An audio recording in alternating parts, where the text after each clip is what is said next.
반갑습니다. 목요 라이브 대한사령의 사무총장을 맡고 있는 이완영입니다.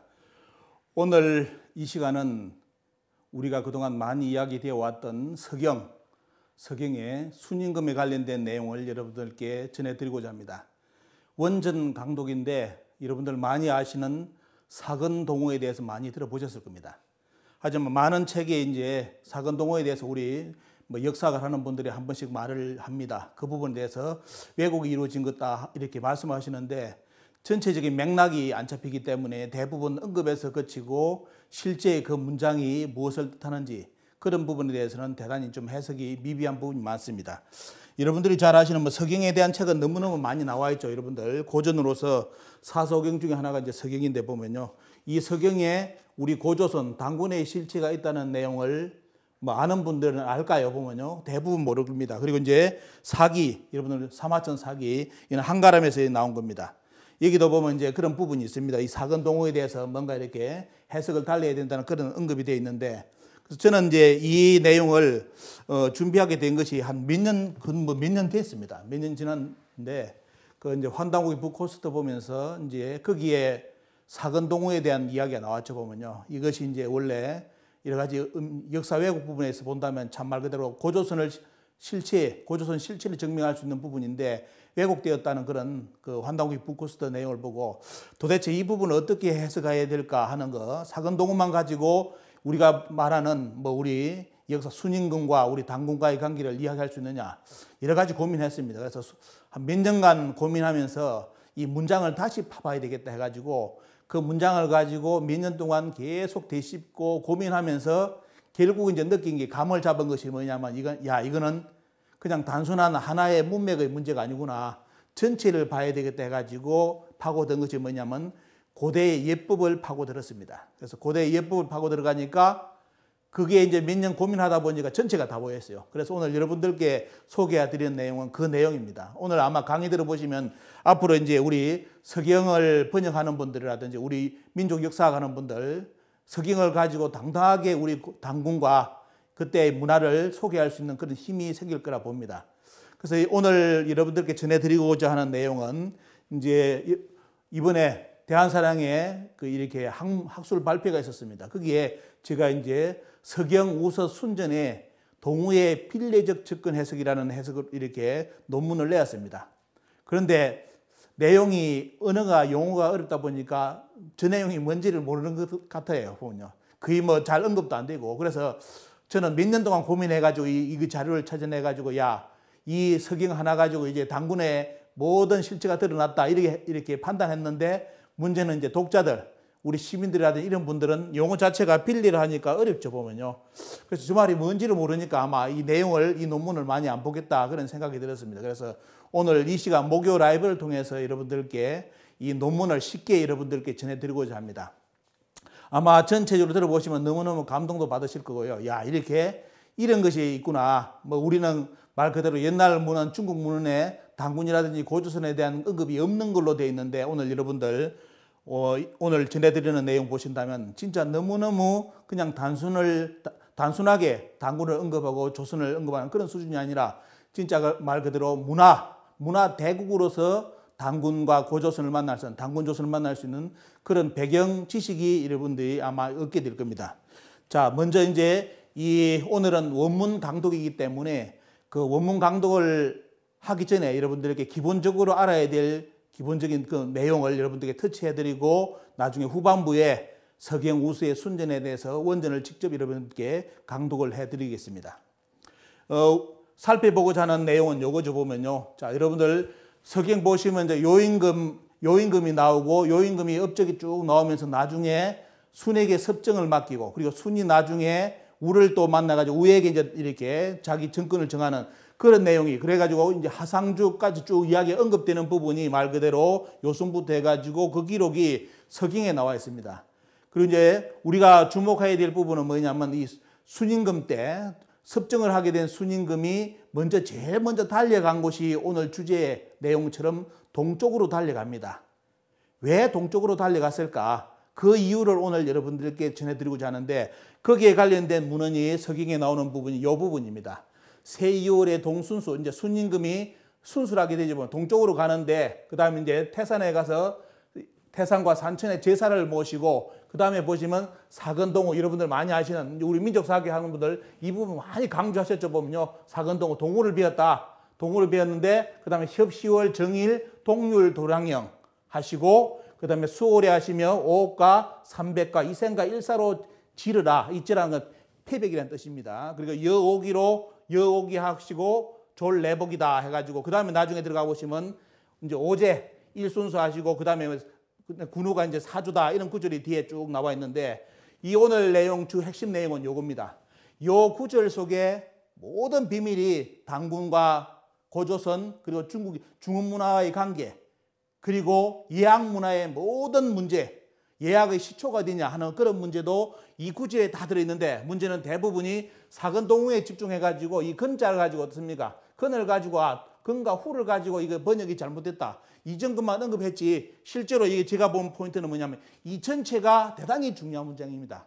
이걸 파악해야만 진짜 말 그대로 당군과 조선에 대한 실체 그리고 고대 예약의 모든 문제가 밝혀질 수 있는 구절이 이 전체 구절이라는 걸 말씀을 드립니다. 자, 오늘 제가 말씀드리는 것은 어느 면에서 보면 그동안 유화 사학을 했던 분들에게는 말 그대로 돼요. 이런 식으로 번역했다면 옛날에는 사문난적으로 몰릴 겁니다. 왜? 그동안 요와 순이 중하잖아요. 요와 순을 중심으로 우리는 뭐 말 그대로 우리 문화는 중화 문화보다 낮은 문화 단계로 이렇게 대부분 생각했는데 오늘 해석은 그걸 뒤집어 버리는 겁니다. 그렇다고 이것이 국수주의, 민족주의 하는 거 아닙니다. 여러분들 오늘 이야기는 말 그대로 역사의 원전을 가지고 하는 거기 때문에 여기는 국수주의라든지 민족주의라든지 아무 색깔, 냄새가 없는 겁니다. 말 그대로 원문 하나 가지고 역사를 바르게 보자는 겁니다. 그래서 오늘 이야기는 진짜 말 그대로 단순한 사문난적의 문제가 아니라 원래 원형의 원문을 가지고 역사를 뒤집어 보는 그런 내용입니다. 자, 먼저 논문에 제가 보시면 이런 이야기를 해놨습니다.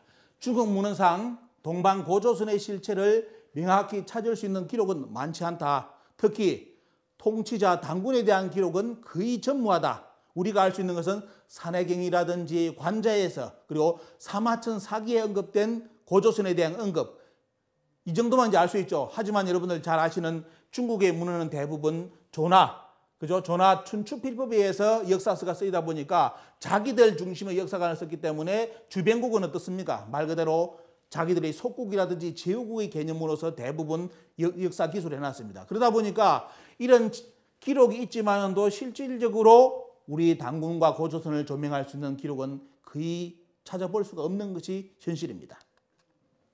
그래서 여기 보시면 제가 이제 집중한 것은 이것이죠. 아무리 중국에서 역사서를 쓸 때 조나주의, 춘추필법을 썼더라도 중요한 것은 이거죠. 초기 역사 속에 주요 역사적 인물이라든지 인접한 국가 그리고 민족에 대한 기록을 할 때는 반드시 주변 국가의 고대 의례에 대한 언급이 있을 것이다. 이걸 제가 포인트를 줬습니다.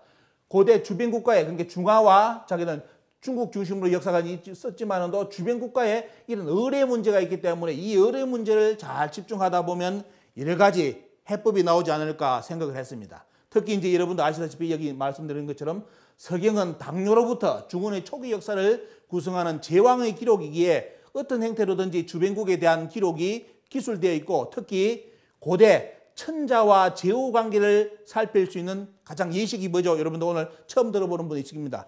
근내입니다. 근내가 있는데 사근동우의 근자입니다. 근내. 원래 이 근내는 빈내에 들어가는 겁니다. 빈내. 옛날에 고대 여러 가지 예법을 익힐 때 왕국에서 황조에서 어떻습니까? 예법을 익히는데 그 중에 이제 빈내에 있고 그 빈내 안에 근내가 있습니다. 이제 왕 천자와 제후 관계를 설정하는 그 예를 근내라고 하는데 이런 형태의 빌레에 대한 기록은 주변 국가와의 외교상의 문제로까지 확대되어 고찰할 수 있는 것이 중요한 자료도 해가지고 제가 이 포인트를 가지고 계속 고민했습니다. 여러분들 이제 기본적으로 아셔야 될 게 상서. 여러분들 서경하면 일명 상서입니다. 상서죠.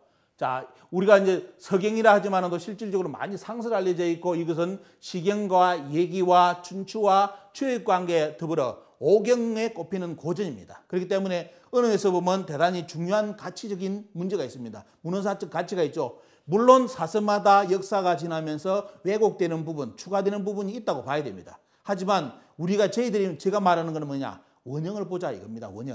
원형 문화에 대해서 이제 여러분들께 전해드리고자 하는데, 자, 그래서 여기 보시면 서경은 당뇨가, 여러분들 아마 처음 이제 당나라의 당자가 요 당자죠 보면요. 원래 요임금이 세운 나라가 당이고 순임금이 세운 나라가 우입니다.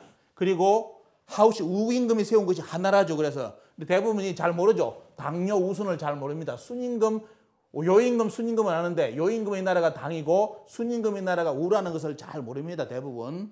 이렇게 역사에서는 당뇨 우순으로 이야기합니다. 그리고 이제 한나라를 세우는 우에게 섭정을 맡기는 과정을 통해서 요순후의 정권이양의 역사를 기술화했으며 하상주로 이어지는 중은 초기 역사의 중요 왕조사를 기록하는 문헌이 바로 서경입니다. 이걸 가지고 이제 그러면 당연히 요순 하상주가 나온다면 어떻습니까? 동일시대는 그때 동방은 어느 나라냐? 여러분도 아시다시피 바로 당군조선이 있습니다. 그러면 틀림없이 요순 하상주 기록에 뭐가 등장한다? 주변국에 대한 기록을 써야 하기 때문에 고조선에 대해서 타치를 할 수밖에 없습니다. 그런데 문제는 타치를 했지만은도 춘추필법에 의해서 어떻습니까? 이게 수천 년간 역사적으로 왜곡이 되어버린다는 거예요. 해석을 할 때. 그래서 오늘 언어에서 보면 오늘 여러분들께 전해드리고자 하는 것은 뭐냐? 2000년 만에 바로 오늘 말씀드리는 서경, 우서, 순전에 있는 그 아까 보여드렸던 그 내용을 2000년 만에 뒤집는 겁니다. 요번에 새롭게 해석을 하는 겁니다. 그 내용이 저의 논문의 주요지였습니다. 자, 여러분들 현존 역사에 대해서 상식을 알아야 되니까 그냥 단순하게 고조선 주장하면 안 되죠.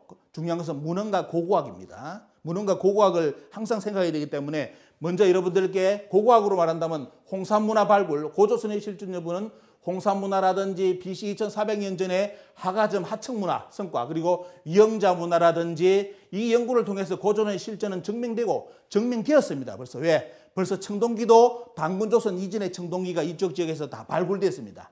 하지만 한국의 사학계는 아직까지도 그 내용을 국사교과서에 넣지 않습니다.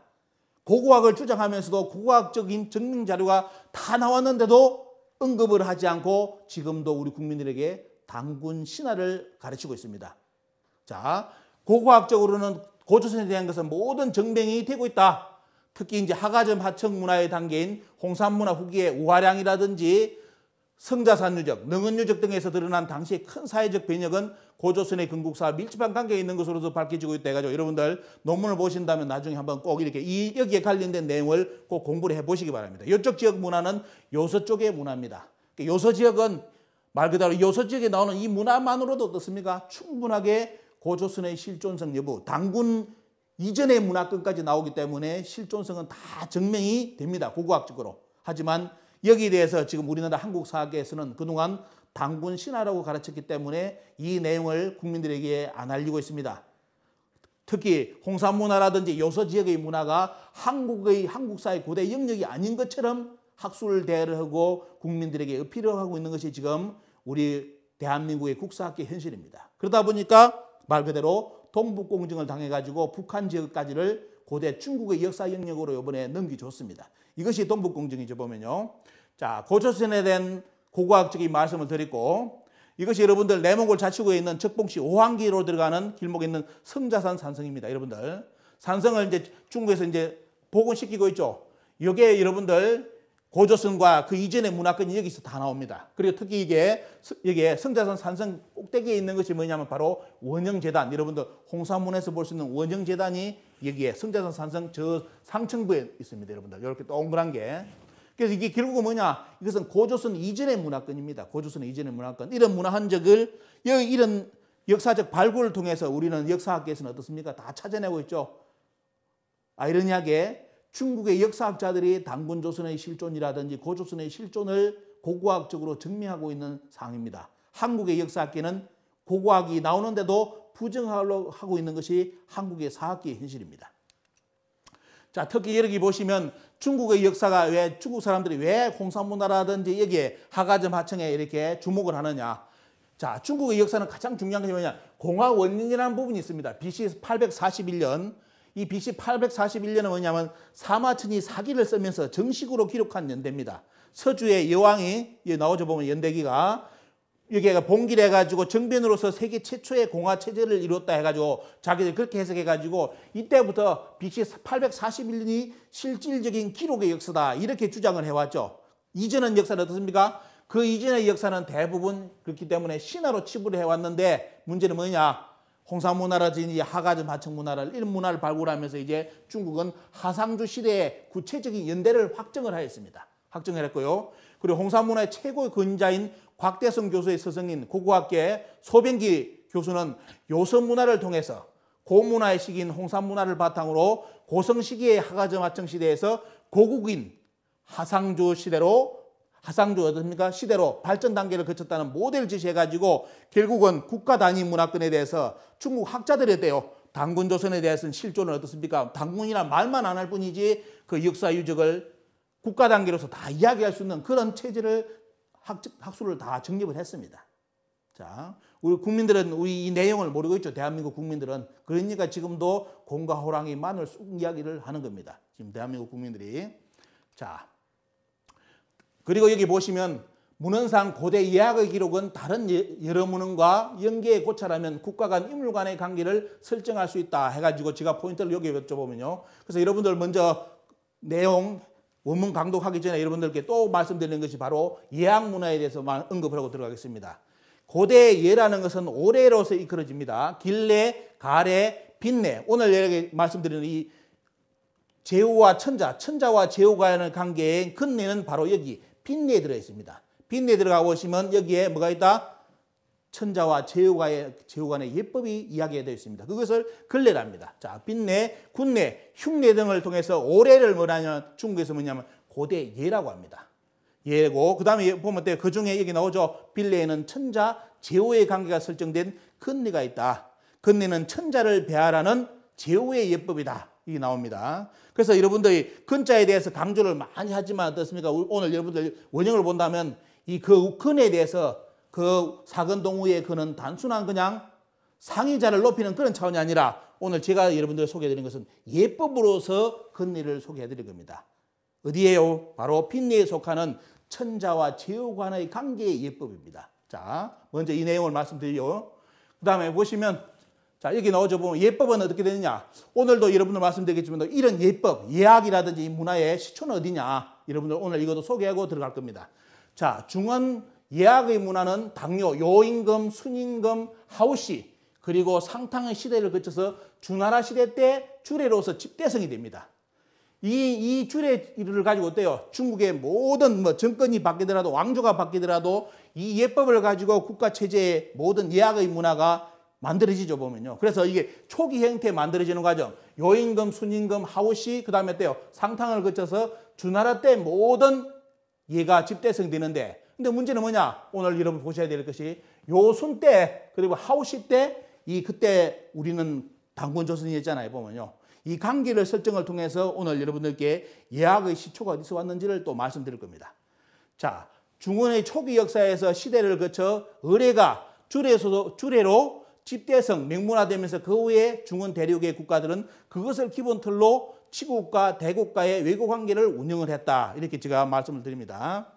자, 그리고 이제 여기 보시면 예문에서 제가 예에 대해서 이제 제가 이 책을 읽은 것은 뭐냐면 이 예학을 찾아내기 위해서 주례를 읽고 의례 그리고 얘기를 분석을 해가지고 이 삼례에 나오는 근례를 제가 분석을 했습니다. 자.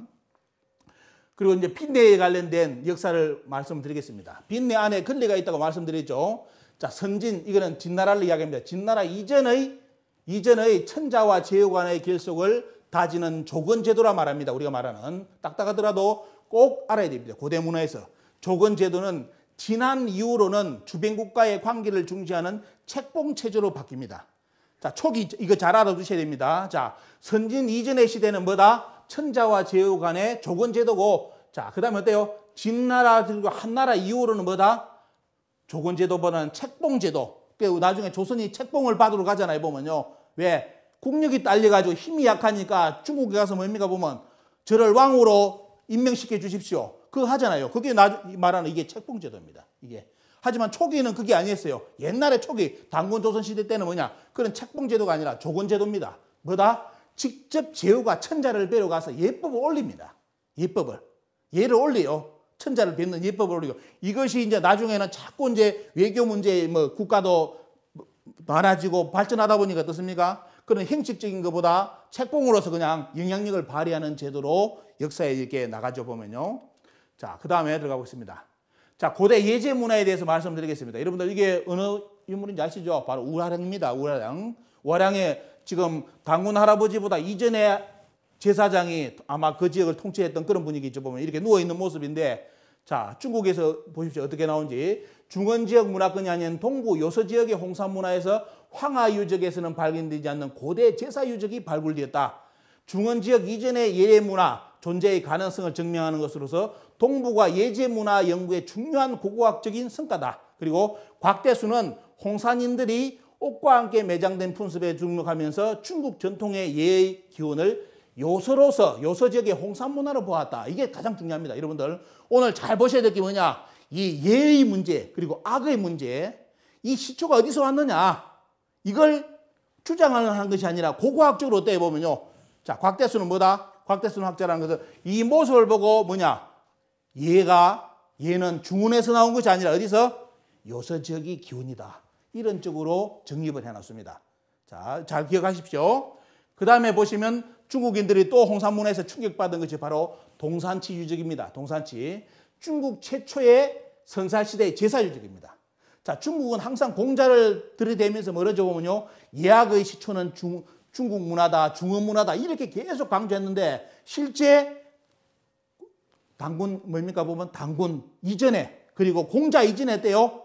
그 예학의 문화, 제사의 문화의 모든 근원이 어디서 들어가느냐? 동북아시아 바로 홍산 지역에서 나옵니다. 특히 여러분들 아셔야 되는 게 바로 동산치 유적하고 우화량 유적이죠. 여기서 자기들이 말하는 예학의 문화, 제사의 문화의 모든 시초의 문화가 이쪽에서 나오죠 보면요. 지금까지 나온 발굴상 성과는 그렇습니다. 그래서 가장 이런 시기에 제사 유적이고 그래서 중국인들이 관심을 가지죠. 여기 보시면 동산치 유적에 보시면 뭐가 나옵니까 보면 자, 한 권에서 나온 것처럼 이게 자, 상고시대, 중국의 상고시대 사회, 전통문화사, 사상사, 종교, 건축사, 미술사에 중대한 영향을 미친 부분이 바로 이 동산치 유적에 여기에 유적으로 그대로 드러나 있고 여러분들 여기 제단이 좀 보면요. 제단이라든지 이제 과거 이제 제천문화라든지 이런 모든 문화의 원형이 동산치에 있더라. 자, 그리고 또 어디 있습니까, 여러분들?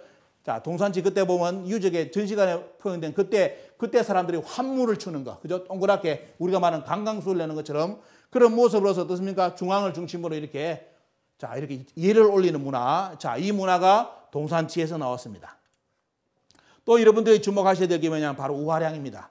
자, 우화량은 뭐 제천단하고 어떻습니까? 무덤해가지고 바로 우리가 말하는 원방각의 문화의 원형이 여기서 다 드러났죠. 또 중요시한 게 이거 앞으로 요 문화가 앞으로 우리 지금 제가 자세히 말씀드리는데 여기에 관련된 학위 논문이 준비되어 있습니다. 여러분들 요게 뭘로 보입니까? 지금은 그 발표하는 분들이 자제를 해달라고 제가 말씀 못 드리는데 이게 중요합니다. 여러분들 이게 뭘까요? 가운데가 이렇게 모여져 있는데 여러분들 중국 정부에서도 지금 알면 대단히 앞으로 충격을 받을 내용입니다. 왜? 우리가 말하는 뭡니까 보면 천문과 관련된 문화입니다. 천문과. 고조선 이전에 우리가 지금 뭐 오성치료에 대해서 환단곡이 쭉 이야기 들어봤잖아요. 여러분들 이 문화는 어때요? 우화량 문화는 그 고조선 이전의 문화입니다. 그러면서 어때요? 말 그대로 천문시설이 다 준비되어 있었다 이겁니다. 이거는 앞으로 학술로서 여러분들께 아마 소개해 드릴 겁니다. 자, 언급만 하고 넘어가겠습니다.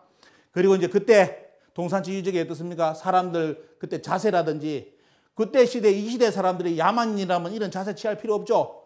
그죠? 머리도 뭐 더 푸르해지고 짐승처럼 다니고 있었겠죠. 이거는 여러분들 어떻습니까? 지금 이 시대 사람들도 이렇게 자세 잡기는 대단히 어떻습니까? 어렵습니다. 그죠?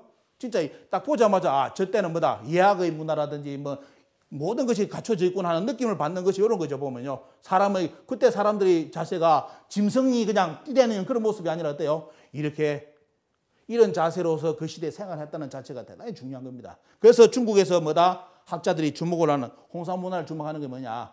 중화 문화의 제사, 예학의 문화의 시초가 어디다? 바로 동방이라는 겁니다. 바로 동북아시아. 그런데 문제는 뭐냐? 정작 그 주인공의 문화를 가지고 있는 한국인들이 어떻습니까? 이것을 인식하지 못하고 있다는 겁니다. 중국 문화에 아르신 것처럼 지금도 없대요. 그렇게 인식하는 분들이 대부분이죠, 보면요. 자, 여기 보시면 이제 제가 이제 본격적인 말씀드립니다. 중원의 요선우와 요서 지역으로 비정되는 동쪽의 동화의 빌리를 통한 접근. 제가 이제 이걸 말씀드리죠, 오늘. 오늘 중요한 인물의 포인트는 순과 바로 동우죠 보면요. 두 순과 동우의 만남을 통해서 고대사를 완전히 새롭게 이번에 드러내는 겁니다. 그리고 이제 고대 한국의 사만의 시발점인 고조선에 대해서 접근할 수 있는 연구가 이루어질 것이다. 이렇게 조망을 합니다. 오늘 발표가. 그리고 여러분들 항상 우리가 이제 많이 이야기되죠. 예학의 선진 문화. 많이 들어보셨죠 보면요. 오늘 아까 앞에 들었죠. 예학의 선진은 여러분들 중국 학자들이 지금 어디로 보고 있다? 지금까지는 중국 문화, 공자를 내세워가지고 중국 문화가 자기들 예학의 선진 문화라고 아시아에 이런 쪽으로 강조를 했는데 홍산 문화가 발굴되면서 어때요? 그 예학의 문화의 선진이 어디다? 동북아시아. 고조선 이전에 벌써 홍산 시기, 우리로 한다면 배달국 시기 때 어떻습니까? 벌써 예학이 정립되었다고 이야기하는 겁니다. 그래서 여기 보시면 우리가 항상 예학을 이야기하는데 항상 예학의 시작은 제천입니다. 제천. 하늘에 제사 지내는 것부터 원래 어때요? 이 문화로부터 예학은 시작됩니다. 그 제천 문화는 선왕과 조상의 제례 문화로 확대되었고 어느 나라의 각골문 속에 전례라든지 명칭은 이미 은대 때 제천을 바탕으로 의례 문화가 있었다는 것을 의미한다. 그리고 주대에 이르러서 주나라 때 이르러서 의례 제도는 이미 상당히 완비될 정도다. 아까 앞에 말씀드렸죠. 요순 하상주를 거치면서 주나라 때 모든 의례 제도가 정립이 됩니다. 그리고 그 정립된 문화를 가지고 중앙 문화의 모든 어때요? 문화가 계속 그 문화 속에서 틀을 잡고 나가죠. 대신 뭐다? 민족이 교체되면서 나라를 바꾸잖아요. 하지만 그 문화는 그 문화 속의 틀 속에서 계속 이어져 갑니다. 자, 여기서 이제 예의 문화는 여러분 잘 아셔야 될 게 왜 예학 문제가 중요하냐. 봉건 정치에서 예는 상하 존비의 계급 사회와 질서를 유지하는 수단입니다. 그래서 예는 뭐냐? 가장 중요한 것이 뭐냐면 예의 본질은 구분입니다. 구분이고 관계를 설정하는 것이 예입니다. 그리고 또 따라오는 것이 뭐죠? 예가 오면 반드시 따라오는 것이 악입니다. 악은 뭐냐면 백성들을 하나 되게 하는 것이 악입니다. 지금 우리가 음악, BTS 이야기하잖아요. BTS 음악이 좋은 이유가 뭡니까 보면 여러분들 여기 정의를 본다면 딱 들어맞죠 보면요. 이 시대에 어떤 음악이 필요하냐. 그죠? 코로나 시대 때 어떤 음악을 전 세계 사람들이 이야기하느냐. 어떤 것을 원하느냐. 나오잖아요. 악은 백성을 하나 되게 하는데 목적이 있는 거. 이 주제로 노래를 만들어가지고 부르는 것이 지금 최고가 되는 겁니다. 그죠? 자, 그래서 예학 문화의 정립은 고대 국가와 사회의 안정적 구조를 위해서는 최우선 정립 과제로서 예와 악이 정권이 바뀌면 어떻습니까? 나라가 바뀌면 이것부터 바로 잡습니다. 예와 악을 바로 잡죠 보면요. 자, 이걸 말씀드리고요. 자, 그런데 여러분들 항상 언급되는 내용, 논어의 선진편에 보면 공자의 이 한마디가 지금까지 모든 유학자들을 혼돈에 빠뜨리고 헷갈리게 만듭니다. 그죠? 자, 공자가 있으면 예학의 문화도 공자죠. 그죠? 하지만 공자가 정의한 예학은 이렇게 나왔습니다. 선진의 예학은 야인이냐. 예학의 선진 문화는 어디다? 야인으로부터 왔고 후에 어때요? 후진의 예학은 군자인데 문제는 뭐냐? 이게 또 말도 안 되는 앞뒤가 안 맞는 이야기죠 보면요. 어떻게 예학 문화라는 것은 아까 말한 것처럼 제가 정리했죠. 예와 악은 뭐다? 구분과 하나됨이죠 보면요. 예학 문화는 이 문화가 왜 어떻게 야인으로부터 와요? 야인은 속된 말로 우리가 말하는 야인은 바바리안이라 해가지고 속된 말로 아무 문화 자체가 없는 걸로 돼 있는데 그런 야인 속에서 어떻게 예학 문화가 나옵니까? 상하가 구분되고 백성이 하나 되고 그런 문화 자체가 나올 수가 없죠. 이게 말 자체가 뭐냐 뜻이. 그죠? 왜 공자는 이런 표현을 했을까? 그러면서 자기는 어떻습니까? 자기가 있는 그룹되는 것은 뭐냐면 군자. 중앙문화는 마치 군자인 것처럼 하면서도 나중에 자기는 어디를 선택하느냐? 선진, 야인의 문화를 선택하겠다고 이렇게 나옵니다. 이게 앞뒤 안 맞는 말이죠. 그래서 여러분들 논어편을 읽어보시면 어때요? 논어편에 해석한 사람들 꼬라지를 한번 보시죠. 전부 다 이게 스스로가 말이 안 되니까 별하별 말을 갖다 붙여요. 이 선진가 뭐다. 선진이란 말은 그런 말 뜻이 아니다. 뭐 별하별 이야기, 선배라는 뜻이다. 별 이야기를 합니다. 하지만 여러분들 용어 자체만 본다면 어때요? 모순된 내용이지만도 여기에는 대단히 오늘 여러분들 보신다면 중요한 의미가 이 안에 들어있습니다. 왜 공자는 이 야인의 문화를 예학의 선진으로 이야기했을까? 또 왜 본인은 또 선진의 야인의 문화를 따른다고 했을까? 왜 했을까? 요걸 여러분들 오늘 사근동홍에서 또 찾아낼 수가 있습니다. 자, 공자는 항상 힘들 때 중언천지를 다니면서 자기를 써주기를 바랬는데 안 써주잖아요. 그럴 때마다 힘들 때 항상 생각한 것이 뭐냐면 구이를 생각했습니다. 공자는 뭐다? 야, 내 구이가 사는 곳에서 가서 좀 살고 싶다. 왜? 자기를 인정해 줄 수 있는 곳이 자기의 문화를 인정해 줄 곳은 이거밖에 없어요. 그죠? 구이족의 문화. 근데 문제는 대부분 우리는 지금도 이를 오랑캐라고 알고 있는 사람들이 많은데 공자가 그러면 오랑캐 지역에 가서 살고 싶다? 아니죠. 스트레스 받아서 산 거 아닙니다. 자, 하지만 공자가 이런 말을 한편으로는 구이의 문화에 대해서 흠모를 했는데 또 한편으로는 공자의 실수입니까? 춘추를 지으면서 중화문화, 주나라 중심의 역사관을 세우다 보니까 중화 위에는 전부 다 오랑캐로 표현해버리잖아요. 그걸 말 그대로 춘추 필법이라 합니다. 그죠? 공자가 그 춘추를 지으면서 뭐냐면 중원의 주변 국가에 대한 문화를 어떻습니까? 완전히 오랑캐 문화로 만들어버리는 그게 공자의 아마 일대의 실수이면서 주변 국가에 가장 많은 영향을 미치는 안 좋은 영향을 미치는 문화가 됐을 겁니다. 자, 공자는 한쪽으로는 구이족. 구이도 어떻습니까? 말한다면 춘추로 본다면 어때요? 오랑캐 문화죠. 자기들 입장에서. 하지만 어떻습니까? 공자는 한쪽으로서는 구이의 문화를 흠모하면서 한쪽으로는 춘추를 지어가지고 중화 문화를 앞세우는 그런 모순된 행동을 했습니다. 이렇게 된 이유가 뭐냐? 자, 이 이유는 정확하게 짚은 사람은 누구냐면 저는 맹자라고 봅니다. 맹자가 뭐냐면 공자의 도는 뭐다?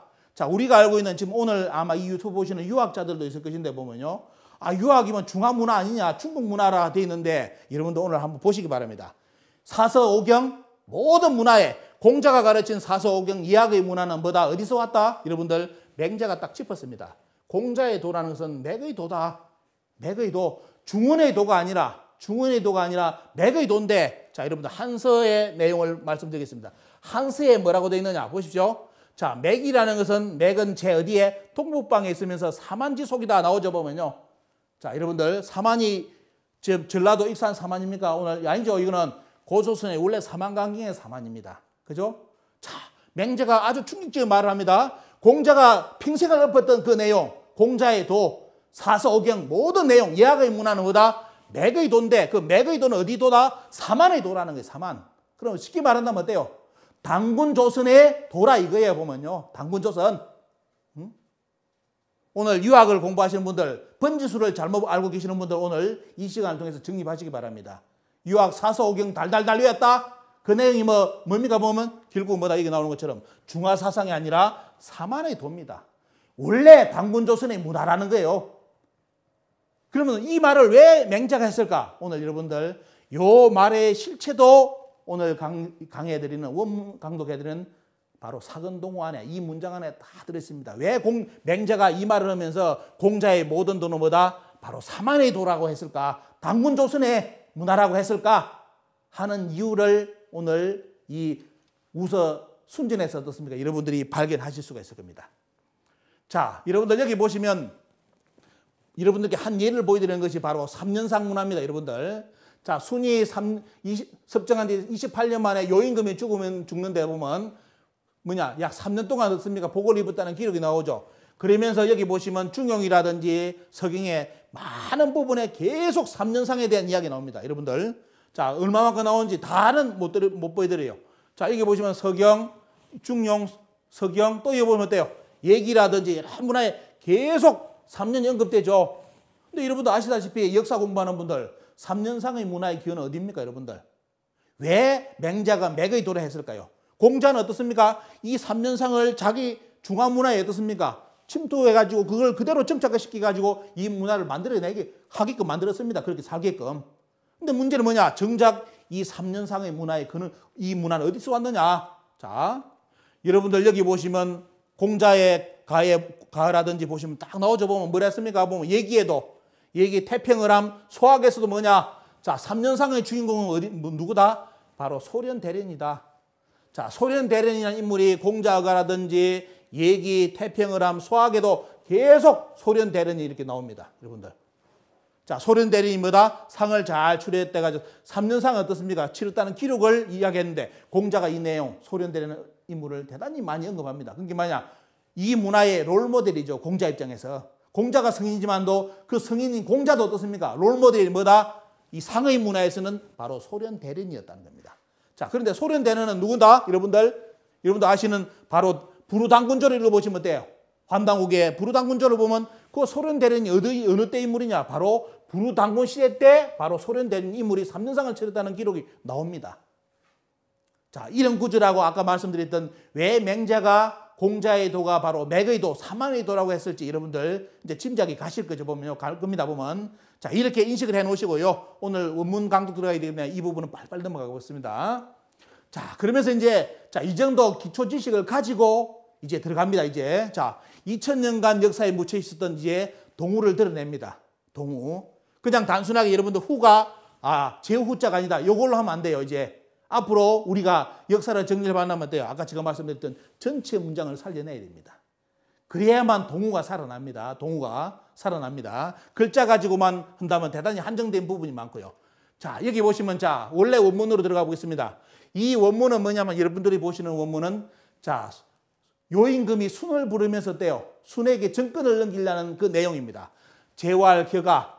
그죠? 자, 요임금이 순임금입니다. 여순아, 순사고원한데 내은이 고가적이 삼재이니 여척 제외라. 너를 뭡니까 보면 요가 순을 불러서 여러 가지 이제 일을 시켜보잖아요. 시켜보면서 3년을 시켜봤는데 뭐냐? 요임금 마음에 들었습니다. 야, 이제 괜찮다 해가지고 어떻습니까? 이제 대권을 이어주려고 하는 거예요. 그대가 제위에 오르도록 하라 합니다. 이게 여척 제위입니다. 내가 너한테 제의를 주겠다 하니까 뭐라냐? 순이 양우덕 덕으로서 사형을 해가지고 때 불사 제의를 받지 않았다는 겁니다. 그런데 문제는 뭐냐면 나중에 서경 번역하신 분들 책들 다 읽어보면 돼요. 틀림없이 순이 덕으로서 사형했다고 되어 있는데 이 뒤에 모든 문장을 어떻게 번역해버리냐? 순이 천자가 됐다는 가정을 가지고 모든 번역을 하다 보니까 사근동후가 역사 속에 이렇게 어떻습니까? 없어져 버린 겁니다. 뜻이 자체가. 왜? 지금 원래 문장 순이 어떻습니까? 사근동후 동후를 빚기 이전의 문장이에요. 자, 어떻게? 요가 순한테 제의를 넘기려고 하는데 순이 양우덕 덕으로서 사형을 해가지고 불사 받지 않았다. 그러니까 어때요? 정월 상일에 수종을 문조 해가지고 이 뭐냐? 이제 제의를 준다는데도 안 받으니까 어떻게 하느냐? 요임금이 그러면 내 대신 섭정을 해라 합니다. 섭정. 황권을 주는 것이 아니라 대신 섭정을 하게 해요. 왜? 요임금이 어떻습니까? 나이도 들고 하니까 그때 또 비가 많이 오거든요. 홍수가 들거든요. 그래서 이거는 젊은 사람이 뛰어야 되기 때문에 어떻습니까? 순을 시험해가지고 순에게 넘기는데 정월 상일에 수종을 문조해가지고 어떻습니까? 섭정을 이제 맡기는 겁니다. 그런데 틀림없이 섭정으로 나가는데 대부분 여러분들 서경책 읽어보면 어떻게 번역했느냐? 섭정이 아니라 천자권을 받은 걸로 해석을 다 해놨습니다. 그러다 보니까 나중에 사근동으로 어떻습니까? 앞에서 해석을 잘못했기 때문에 뒤에가 밀리고 해가지고 나중에 어때요? 동후가 제후로 밖에 만들 수밖에 없습니다. 논리 자체가. 왜? 순이 천자에 올라가 버렸다고 했기 때문에 다 그럴 수밖에 없잖아요. 하지만 여러분들 오늘 원문 보시니까 어떻습니까? 순은 중원의 천자권을 요로부터 받지 않았습니다. 이거 기억하시고요. 나중에 받는 장면 말씀드리겠습니다. 자, 받지 않고 자, 이렇게 해가지고 그 다음에 뭐냐면 자, 섭정을 하는데 제일 먼저 하는 것이 뭐냐면 제성기 옥형하사 그 다음에 칠정을 어떻습니까? 먼저 점검을 하고 그 다음에 뭐냐? 자, 섭정을 하는데 먼저 어떻습니까? 성기 옥형은 여러분들 기본적으로 아실 겁니다. 자, 칠정을 정하면서 제일 먼저 또 하는 것이 뭐냐면 어디로 가느냐? 마침내 사류 상제, 상제께 뭐죠? 예를 올렸다는 거예요. 제사를 모시는 거죠. 천자는 옛날에 천자는 반드시 뭘 해야 됩니까? 제일 먼저 해야 될 것이 상제롭게 신고식을 해야 돼. 신고식을 하는 내용인데 거기서 보시면 돼요. 마침내라는 뜻입니다. 이게 사근동후의 사자가 요 사자예요. 드디어 기쁨을 이렇게 오 마이 갓 이런 내용처럼 어때요?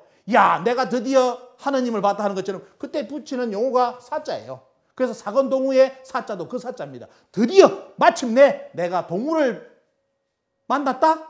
동후를 찾아갔다? 아니라 어때요? 사가 붙었기 때문에 드디어 마침내 내가 동후를 배웠다. 이렇게 번역이 되어 있는데 2000년간 번역은 어떻게 했습니까? 순이 제후를 동방의 제후들을 만나러 갔다. 이렇게 번역했습니다. 엉망이죠 보면요. 자, 사료 상제하시면 그 다음에 어때요?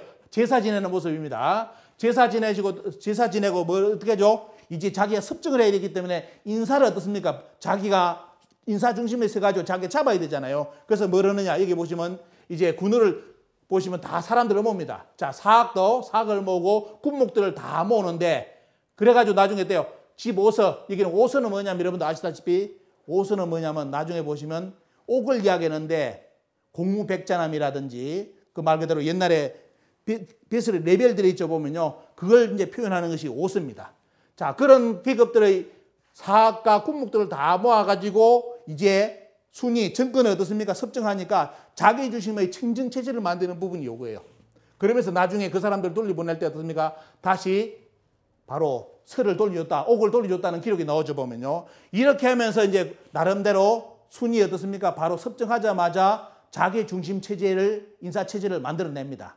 자, 이러면서 뭘 해야 됩니까? 순위. 자, 인사를 잡았으면 자기 중심지에서 찾아 다스리는 걸 해야 되겠죠. 하지만 여러분들 다음 장면은 뭐냐? 순위. 그냥 제자리에 앉아 있는 것이 아니라 제일 먼저 달려가는 것이 어디냐? 오늘의 주제, 동쪽으로 달려갑니다. 동쪽으로. 자, 상제 하느님을 비해가지고 신고식도 했고, 그 다음에 뭐냐? 앉아서 제후를 불러놓고 어떻습니까? 제후들을 불러놓고 공후백전하면 어떻습니까? 위를 다시 정해주고, 그 다음에 뭐예요? 정치라는 것이 아니라 제일 먼저 하는 것이 뭐냐? 그때는 홍수가 나왔고, 홍수가 나왔기 때문에 현장을 점검해야 하는 부분도 있지만도 더 중요한 거, 동쪽을 먼저 달려간다는 거. 자, 동쪽을 달려가는데 그때 여러분들 황하의 물길 흐름을 말씀드리겠습니다. 자, 요순우 시대를 동시대로 봐야 되겠죠. 그때 여러분들 보신다면 이게 이 산동반도입니다. 보면 이게 발해만 아니고 여기에 보시면 요서 쪽이 쭉 나오죠. 보면요. 자, 보시면 요즘 이제 고고학이 발전해 가지고 옛날에 해수면의 위치, 물길의 위치까지 다 찾아냅니다. 그래서 그냥 단순하게 여러분들 역사 중국책 보면서 황하물이 지금 이리 흐르기 때문에 지금의 황하를 기준으로 역사를 번역한다면 대단히 오류를 범해요. 자, 여기 보시는 것처럼 어때요? 자, 이것이 황하의 물길의 흐름입니다. 여러분들 잘 보시기 바랍니다. 황하의 물길의 흐름인데, 자, 여기는 어때요? 뭐라 나옵니까? 우가 나오죠. 그러니까 우가 나오면 순임금, 우임금 때의 황하의 물은 여러분들 어디로? 이쪽으로 빠졌습니다. 쭉 흘러서 요리 갔죠. 요리 흘러갔고, 지금의 황하의 물줄기는 어디로 여러분들 흐릅니까? 여러분들, 자, 제일 늦은 게 요죠. 요 색깔은 어디입니까? 요겁니다. 요거. 옛날에 우리나라 단군 조선 시대 때 요임금, 순임금, 우임금 때 황하의 물은 요리 흐렸다가 계속 그때 홍수가 범람하면서 지금 어디까지 바뀌어버렸다? 요리 흐르다가 지금 어때요? 요리 흐르고 있습니다. 그리고 이건 어때요? 이건 해수면의 위치예요. 옛날에 여기가 다육지였다. 이것도 거짓말이에요. 보시면 어때요? 옛날에는 여기는 어떻습니까? 여기 보시면 시대별로 또 구분해놨습니다. 여기 다 바다였습니다. 바다에 있는데 지금 어떻게 됐다? 지금은 요만큼이 육지로 나온 겁니다.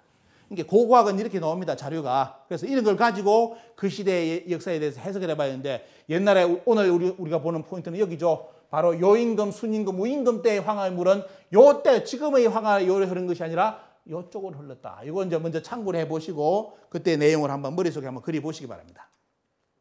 그때 등장하는 인물이 여러분들 바로 요순우입니다. 나라 이름은 당우하죠. 유학에서는 뭐냐? 요임금, 순임금, 우임금이 아주 선양을 했답니다. 그죠? 여러분들. 하지만 오늘은 주제에 다룰 건 아니지만도 왜 요임금에서 순임금이고 그다음 우임금으로 선양을 했다면 한 나라 이름이면 되지 왜 나라 이름을 당으로 했다가 우로 했다가 하로 바꿉니까? 여러분들, 나라 이름을 바꾼다는 자체는 이 선양 체제가 아니라는 겁니다. 그죠? 나라 간판을 바꿔버렸잖아요. 이걸 그래서 뭐냐? 가장 쉬운 걸 본다면 뭐냐? 요순우는 뭐다? 본다면 이건 선양 체제가 아니라 국가의 간판 자체를 바꿨기 때문에 뭔가 보이지 않는 뒤에 문제가 있다. 이거 이제 여러분들 생각해 보시고 다음에 이 문제를 말씀드리겠습니다. 그래서 그때 홍수 기록을 본다면 BC 2288년부터 2267년까지 약 22년간 대홍수가 있다고 기록이 나오는데, 일명 우리들은 뭐냐면 9년 홍수를 알고 있습니다. 그때 등장하는 인물이 바로 요임금, 순임금, 우임금입니다. 여러분들 잘 기억해 두시고요. 자, 이제 본래 내용 들어가 보겠습니다. 자, 보십시오. 그 다음 이제 순임금이 어때 보면요. 자, 자기 친정 체제를 이제 정립하고 난 뒤에 제일 먼저 어디로 달려간다? 동쪽으로 달려갑니다. 어디에? 새 2월에 동쪽으로 가잖아요. 동순수의 동쪽으로 가서 어디에? 대종, 우리가 말하는 때 태산에 가서 제사를 보시는 겁니다. 그리고 산천에 또 어떻습니까? 제사 지내는 거. 이 시라든지 이런 거, 망질 이런 거 대부분 제사를 이야기하는 겁니다. 제사를 지내고, 그 다음에 어디 가냐면 사근동후. 마침내 동후를 거냈다 했는데 대부분 해석이 어떻게 했다? 대부분 마침내 동방의 제후를 천자인 순이 만나러 갔다. 이렇게 해석을 100% 다 해놨습니다. 지금까지. 다 이래 돼 있는데 여러분들 오늘 이제 근래를 본다면 이것이 바로 잡히겠죠. 그러면서 협시어라고 정의라고 동률 도랑형, 그 다음에 수오래, 오옥, 삼백, 이생, 일사지, 그 다음에 어때요? 여옥이, 졸래복. 대부분 이제 우리 민족 사가는 분들이 참 많이 연습 이제 찾아내가지고 사근동호에 대해서 문장이 조금 이게 바로 잡아야 된다. 그 다음에 협시월, 정일, 동률 도랑형 이 부분도 잡아야 된다. 이까지 언급한 분을 제가 봤습니다. 참 그분 많이 생각을 많이 하셨어요. 그런데 이런 부분은 이 부분에 대해요. 이 부분은 말 그대로 맹탕입니다. 똑같이 2000년 유학자들이 번역한 거 그대로 다 해놨다. 그러다 보니까 어때요? 이 전체의 맥락에 남긴 이 의미, 이게 뭘 뜻하는지를 우리가 지금까지 잡아내지 못했습니다. 하지만 오늘 여러분들 근래를 본다면 어때요? 오늘 멋진 하여튼 최고의 번역이 이루어질 겁니다. 앞으로 모든 성경 번역은 말 그대로 우리는 이 번역을 가지고 어떻습니까? 접근한다면 진짜 우리 단군조선의 모든 면목을 드러낼 수 있는 그런 이제 해석이 나올 수 있다고 봅니다. 자, 2000년 동안 어떻게 해석했는지 보여드리겠습니다. 자, 보시기 바랍니다. 사근동우, 그 다음에 협시월 정일, 동률 도랑형, 수오래, 오래를 딱 갖다 줘. 옥, 300, 이생, 일사. 이거는 조금 이따 해석을 하나하나 해드리겠습니다. 여옥이 졸래복이다 해가지고 2000년 동안 해석은 이렇게 했습니다. 마침내 순이 동쪽 제후들을 만나 계절, 월, 일의 역을 바로잡으셨고 악률과 도량형을 통일하시고 올해 5가지 홀, 3가지 비단, 2가지 삼진성, 1가지 죽은 짐승, 그리고 일반인들은 포물의 제도를 정리하셨다. 5가지 홀만은 끝난 뒤에 되돌려 주셨다. 이렇게 번역해놨습니다. 여러분들 대부분 2000년 동안 해석 보면 가장 어때요? 오역이 이 부분이에요. 요 부분. 졸래복을 해석을 못해가지고 뭐다? 옥을 받았으니까 뭐다? 5억을 받았으니까 5억을 돌려주는 것이 졸래복이다. 이렇게 거의 100% 해석을 다 해놨습니다. 하지만 여러분들 근래를 본다면 절대로 그렇게 해석이 안 됩니다. 근래를 가지고 본다면 자, 끝난 뒤 되돌려 주었다. 이거 다 오역입니다. 2000년 동안 이렇게 해석해왔고요. 자, 두 번째 행을 받겠습니다. 자, 두 번째 행은 뭐냐면 원래 뭐냐면 이 문장 사근동우하고 그 다음 다가오는 바로 와야 될 문장이 5억 300 이생 일사가 이쪽으로 올라와 줘야 되는데 이 문장은 어떻습니까? 앞뒤 문맥이 안 맞습니다. 안 맞는데 그래서 유학자들이 보니까 뭐다? 이 말이 안 된다. 말이 안 되게 문장을 써놨다 해가지고 뭡니까? 이걸 착간이라 부릅니다. 착간이라 했는데 자, 유학자들이 나서가지고 뭐러냐? 야, 문장 다시 잡아야겠다. 이렇게 나오면 뭔 소린지 알지를 못한다 해가지고 바꾼 것이 착간을 바로 잡은 것이 5억 이생 300 이생 일사를 이쪽으로 올렸습니다. 여러분들 위로 이렇게 올립니다. 이렇게 것이 착간을 이제 바로 잡은 건데 자, 그렇게 해석해가지고 2000년 동안 해석을 또 이렇게 했습니다. 이영 마침내 동쪽 제후들을 만나서 5가지 옥, 3가지 비단, 2가지 상것, 1가지 죽은 짐승의 예물을 확인하시고 계절 월 일에 역을 바로 잡으셨고 악률과 도량형을 통일하시고 올해를 닦고 5가지 홀반은 끝난 뒤에 되돌려 주셨다. 주체가 누굽니까 여러분들? 순이죠. 순을 가지고 순이 마치 누구를 제후를 만나가지고 하나하나 어떻습니까? 야 와봐 내하고 맞춰. 이런 식으로 했다는 식으로 해석을 2000년 동안 해온 겁니다. 기존의 모든 지금 얘가 제가 보는 서경의 해석은 유학자들 해석, 지금 현존하는 분들, 한문 잘한다는 분들 해석 보면 전부 다 이 틀을 벗어나지 않고 그대로 거의 100% 따르고 있습니다. 자, 이렇게 있는데 과연 근데 문제는 이 해석이 맞을까? 아까 말씀드렸던 근래로서 해석을 해보자 이거예요. 근래로서. 그럼 근래는 어떻게 이제 나오는지 한번 보게 되겠습니다. 근래를 하면 단순한 주장이 아니라 어디요? 예학의 문화를 담은 주례와 의례와 얘기의 근래, 필례하고 근래를 찾아봐야 됩니다. 도대체 지금까지 예학이 집대성 돼가지고 써놓은 책이 주례라든지 의례라든지 얘기라는 책인데 여기에서 빈례인 근래를 어떻게 써놨을까? 자, 이걸 가보면 이제 실체가 드러납니다. 이제 얼마만큼 2000년 동안 해석을 장난으로 했는지를 이제 볼 수 있는 대목이 나옵니다. 자, 여기 보시면 주례를 보겠습니다. 중요한 부분만 말씀드리고 나머지는 여러분들이 논문을 직접 읽어보시기 바랍니다. 자, 주례에서 뭐라 했냐? 빈례를 어떻게 했느냐? 자, 빈례, 근례를 어때요? 자, 근례, 빈례인 근례죠. 여러분들 잘 보시기 바랍니다. 야, 지금 요겁니다. 그지 줘보면요. 자, 이게 넣어줘보면 빈례에 대한 쭉 이야기 나오면서 뭐 나오냐? 이 근례 앞부분 다시 말하겠습니다. 빈례에 근례가 들어가는데 근례는 뭐라 했죠? 천자하고 제후 간의 관계를 설정하는 것이 근례입니다. 자, 여기에 뭐가 나오느냐면 바로 주례에서 어떻습니까? 제후가 봄에 천자를 뵙는 것을 근이라고 여름에 뵙는 것을 종이라 부르고 가을에 뵙는 것을 근이라 부르고 겨울에 뵙는 것을 우다. 그래서 뭐냐면 근종, 근우가 어떻습니까? 계절마다 여름에 제후가 천자를 뵙는다면 어때요? 아, 종을 했다. 가을에 제후가 찾아갔다면 어때요? 기록할 때는 근이라고 씁니다. 근. 그 다음에 겨울에 갔다면 우를 보죠. 이런 식으로 옛날에는 봄, 여름, 가을, 겨울 이렇게 언어를 달리해가지고 제후하고 천자의 관계 예법을 설정해놨는데 나중에 요거 초기는 하다가 돼요. 나중에 전부 다 어디로 통일돼 버리냐? 근으로 다 통일돼 버립니다. 그냥 봄에 갔든지 여름에 갔든지 전부 다 뭐라 부르는다? 근으로 다 불러버립니다. 기록할 때도 근으로 다 부릅니다. 원래는 어때요? 계절 따라서 이렇게 하나 구분해가지고 써줘야 되는데 이거 못합니다. 조입니다. 조종 근우인데 어때요? 나중에는 근례로서 전부 다 통일이 되어버립니다. 언어로서. 자, 이거 점검하시고요. 그래야만 오늘 여러분들 실체를 볼 수 있습니다. 자, 의례에 보겠습니다. 의례에 보면 뭐가 나오느냐? 제후가 천자를 조건하기 위해서 왕성의 근교에 도착하면 천자는 사자를 보내 위로하고 제후는, 자, 기억하시기 바랍니다. 제후는 옥을 받아 예를 행한 후에 사자를 따라 조에 이른다. 이제 천자를 보러 가는 거죠, 보면요. 그 구절에 여기 나와 있습니다. 이거 기억하시고, 그 다음 또 뭐가 나오느냐? 당일, 조건 당일. 자, 제후가 천자를 보러 가는데 제후는 비와 명간을 쓰고 예를 행하고 규옥을 가지고 가서 천자를 뵙는다. 자, 여러분들 이거 기억하셔야 됩니다. 규옥. 규옥은 나중에 보면 어때요? 아까 문장에서 오옥이라 표현된 겁니다. 오옥. 자, 오옥인데 규옥을 가지고 가서 천자를 뵙는다.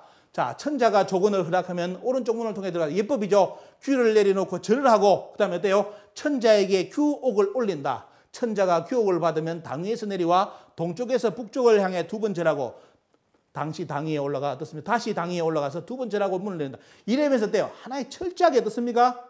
제후가 천자를 뵐 때 하나 몸 하나하나 자체가 어때요? 전부 다 예예요. 이게 언제 예 보면요. 여러분들 바로 요임금, 순임금 때 우리나라 단권조선시대 때 예입니다. 보면 자, 이 오의 예의 원형을 여러분들 오늘 보는 건데 보면요. 이렇게 이제 나름대로 중국의 문헌에 예, 고대의 예를 이렇게 집대성해가지고 이런 식으로 바로 뭐다? 권리가 있다는 것을 기록해 놓은 문장이 요겁니다. 얘기 보겠습니다. 얘기에 보면 뭐가 나오냐?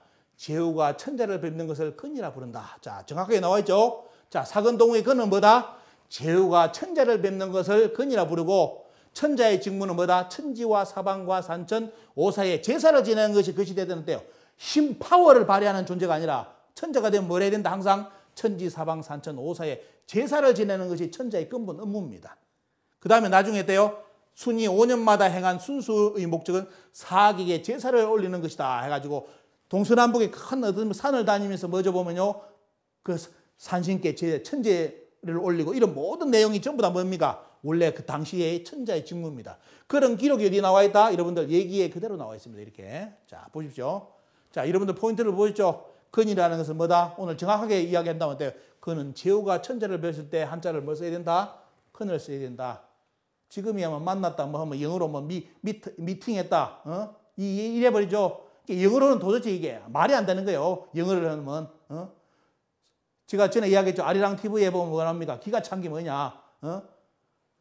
그 궁중 드라마를 이야기하면서 뭐예요? 신하가 뭡니까?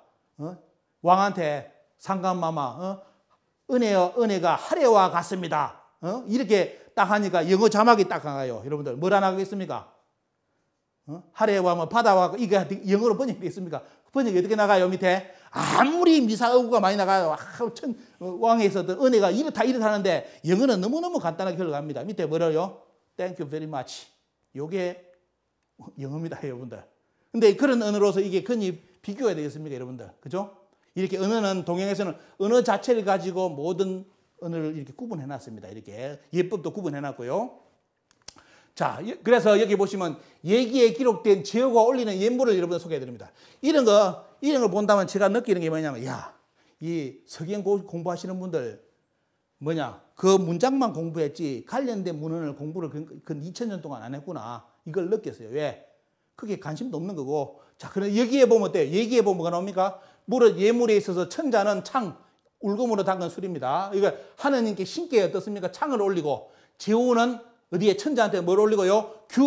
옥을 올립니다. 옥을 올리고, 경은 뭡니까? 새끼 양을 쓰고, 대부는 기러기를 쓰고, 사는 뭡니까? 그때 뱃을 사자가 나오는데 보면, 우리가 말하는 선비사자나, 사는 꿩을 쓰고, 서인은 예물을 필목을 사용한다 해가지고, 규정이 딱 있어요. 얘기에 이렇게, 이게 뭐냐? 예물, 폐물입니다. 폐백입니다. 폐백을 올릴 때, 천자는 뭐다? 신께는 창을 올린다. 제후는 규를 올린다. 경은 어떻습니까? 새끼양. 이걸 가지면서 예를 치른다는 거예요, 보면. 예를. 이것이 그대로 예기에 기록되어 있습니다. 그때 문헌 정리하는 거 여러분들 기록 보십시오. 나오죠? 자, 양하고 뭡니까? 기러기하고 꼭 나오죠, 보면요. 자, 이러면서 규 나오죠? 규를 쓴다는 거 다 나옵니다. 자, 이렇게 쭉 나와 있고, 그 다음에 보겠습니다. 자, 그리고 나중에 보시면 또 뭐가 나오냐면, 천자는 5년에 한 번 제후를 직접 찾는다라는 기록이 쭉 나옵니다. 여기 보시면. 얘기에 보면, 제후가 천자를 배울 때 매년마다 누구를 보내고? 대부를 보내고. 그죠?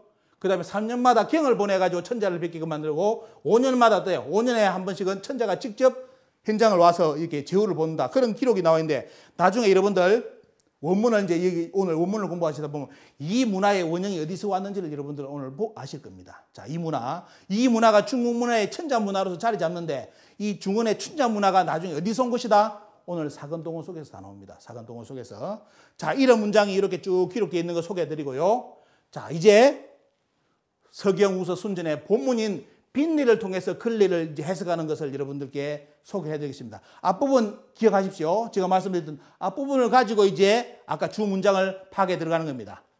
자, 이야기 나왔죠. 아까 기억하시라죠. 보면요. 자, 요가 순월불레에게 불러서 천자권을 주려는데 순이 뭐다? 덕을 가지고 불사 받지 않았다. 그래서 결국 뭐냐? 정을 상일해 섭정을 맡기는 예식을 치르고 그 다음에 순이 섭정하면서 어때요? 성기옥행으로서 먼저 칠정을 어떻습니까? 먼저 점검하고 그 다음에 상제께 신고식을 하고 그 다음에 어때요? 산천에 제를 올리고 입니다. 제를 올리고 나서 여러분들 아까 뭐라 했죠? 보면요. 사방의 군신 그 제후들을 불러서 뭡니까? 보면 규를 다시 나눠주는 그 장면 아까 소개해드렸습니다. 자, 이렇게 이제 순이 자리 잡았다가 자, 보십시오. 자, 그러면서 사학과 군목을 받아 이렇게 불러서 이제 다시 어떻습니까? 공우백전함을 다시 서열과 모든 것을 정립합니다. 이러면서 말 그대로 순임금의 청정체제를 만들어냅니다. 자, 그 다음에 청정체제가 이루어지니까 어때요? 바로 달려간 것이 바로 순이 달려간 것이 바로 동쪽이죠. 보면요. 그때 여러분들 꼭 아셔야 될 게 뭐냐면 자기 개념 소개해드리겠습니다. 자, 옥을 쓴다고 되어 있죠. 옥은 규라고 말합니다. 석. 자, 요순시대 때는 그때 기급이 5등작입니다. 공후백전함입니다. 공후백전함이고 나중에 들어가 보시면 하나라는 공후백전함 그대로 쓰고 은나라는 공후백 바로 3등작을 쓰고 나중에 주나라 때는 다시 어떻습니까? 5등작이 회복돼 가지고 공후백전함을 씁니다. 이게 옛날에 쉽게 말하면 자기 제도예요. 근데 우리는 어때요? 당군시대는 공과 호랑이 배웠으니까 도대체 이해가 안 되죠. 여러분들 오늘 보신다면 어때요? 이 문화가 중원문화에 자리 잡고 있었다면 당군조선시대는 어떤 문화였겠습니까? 이런 문화가 아주 어때요? 일반화된 문화였는데 문제는 뭐냐? 우리 역사 기록에 그런 거 안 써놨다 이겁니다. 보면 이게 예하면 중국이나 생각하고 예학 생각하면 우리나라 당군조선 생각 안 하잖아요. 왜? 그런 문장이 지금 역사에 그런 내용 자체가 다 소실돼 버렸기 때문에 중국 문화 보면서 어떻습니까? 야, 요임금 때 순임금 때 5등작이고 하나라 때 5등작, 은나라 때 3등작, 주나라 때 5등작. 그러면 이 나라를 어떻습니까? 다스릴 수 있는 당군조선은 어느 제도가 있었느냐? 우리 찾아내야 됩니다. 이거 다 없애버렸던 문서 속에서. 자, 이것이 이제 우리가 볼 수 있는 것이고요. 그때 자기였고 그때 번역하다 보면 잘못하는 번역이 요거죠. 오서는 뭡니까? 잘 아셔야 될 게 오서의 번역을 대부분 홀로 번역을 많이 해놨더라고 보니까 홀. 여러분들 오늘 그 유학하시는 분들이 유튜브 보신다면 꼭 한번 점검해 보시기 바랍니다. 여기 오서는 홀 아닙니다. 원래는 큐입니다. 큐를 알아야 되는데 옥규인데 보면 어때? 홀로 생각해요. 그래서 홀로 다 번역해가지고 하다 보니까 여러 가지 문제가 되는데 오늘 제가 정확하게 구분해 드리겠습니다. 자, 큐는 옥으로 만들어져 천자로부터 공우백전함 자기의 의뢰에 사용되는데 홀은 어때요? 소재가 천자는 옥입니다. 제호는 상하입니다. 똑같이 만들 수가 없어요. 천자는 옥을 사용하는 것이고 제호는 상하를 사용해가지고 홀을 만듭니다. 그래서 뭐냐? 홀은 언제 쓰느냐 하면 바로 주로 천자를 배울 때 천자로부터 명을 받거나 아릴 내용이 있을 때 어떻습니까? 쓰는 것이 홀이죠. 자, 구분한다면 여기입니다. 이게 홀입니다. 이게 홀. 이건 어때요? 큐예요. 옥이죠. 보면 여러분들 이거는 왕이 이렇게 가지고 있는 건 뭡니까? 이건 홀입니까? 큐입니까? 큐죠. 자, 이것도 여기는 어떻습니까? 이 홀입니까? 큐입니까? 여러분들. 이건 큐죠. 예식을 하기 때문에 큐를 가지고 나오는 거예요. 하지만 조정에 들어가서 뭘 알을 때는 어떻습니까? 이걸 쓰겠죠. 보면요. 그래서 옛날에 대신들 중에 머리가 좀 나쁘다. 임금님께 말을 올려야 되는데 도대체 기억을 잘 못하는 분들은 뭐다? 여기다 모릅니까? 여기다 앞에서 안 보이니까 여기다 글을 씁니다. 내가 오늘 가서 임금께 이걸 알려야 되겠다. 여기 딱 써가지고 나중에 고개 숙이면서 이거 보고 이렇게 보고를 하는 그런 내용도 있습니다. 그때 쓰는 것이 바로 홀입니다. 규는 어때요? 아주 궁중 이야기에서 어떻습니까? 뭔가 제일의 큰 형식의 문화를 할 때 쓰는 것이 바로 규입니다. 예식을 할 때. 자, 여기 보시면 그 다음 장면 이제 보겠습니다. 자, 세월에 이제 순임금이 떠납니다. 동쪽으로 향해서 가는데, 자, 태산에 들러서 뭐죠 보면요. 태산에 들러서 제사를 지내고, 그 다음에 시하시고, 이것도 어떻습니까? 섭을 태우는 겁니다. 불을 태워가지고 하는 제인데, 시하시면서 망지로 산천하시다. 자, 산천에 뭐다? 제사를 지내셨다. 그리고 여러분들 어디로 달려갔다 여러분들. 자, 보겠습니다. 사근동우. 그죠? 앞에 보겠습니다. 자, 제사를 모시고 그 다음에 사근동우로 가는데 그 사근동우에 관련된 문장이 요겁니다. 여러분들 오늘 여러분들 파악할 내용이 요거예요. 사근동우만 파악할 게 아니라 요 전체를 다 파해야만 이 문장이 진짜 2000년 만에 다시 부활하는 겁니다. 원래대로. 자, 사근동우 하시고 정시월, 협시월, 정일, 동률, 도량형, 도량형을 율과 도량형을 갖게 하시고 오례를 닦았고 옥, 삼백, 이생, 일사를 지, 패백이다. 그 다음에 어때요? 그 다음에 여옥이 졸래복이라 되어 있는데 자, 그래서 여기 보시면 해놨습니다. 자, 순이 동우를 만나는데 그때 등장하는 것이 뭐냐면 책력을 조율하는 내용과 악과 어떻습니까? 악률과 도량형을 통일하는 내용, 그 다음에 오례를 익히는 내용, 그 다음에 패백을 올리는 내용, 예식의 끝말을 이야기하는 거. 요 내용이 이 문장 안에 다 들어있습니다.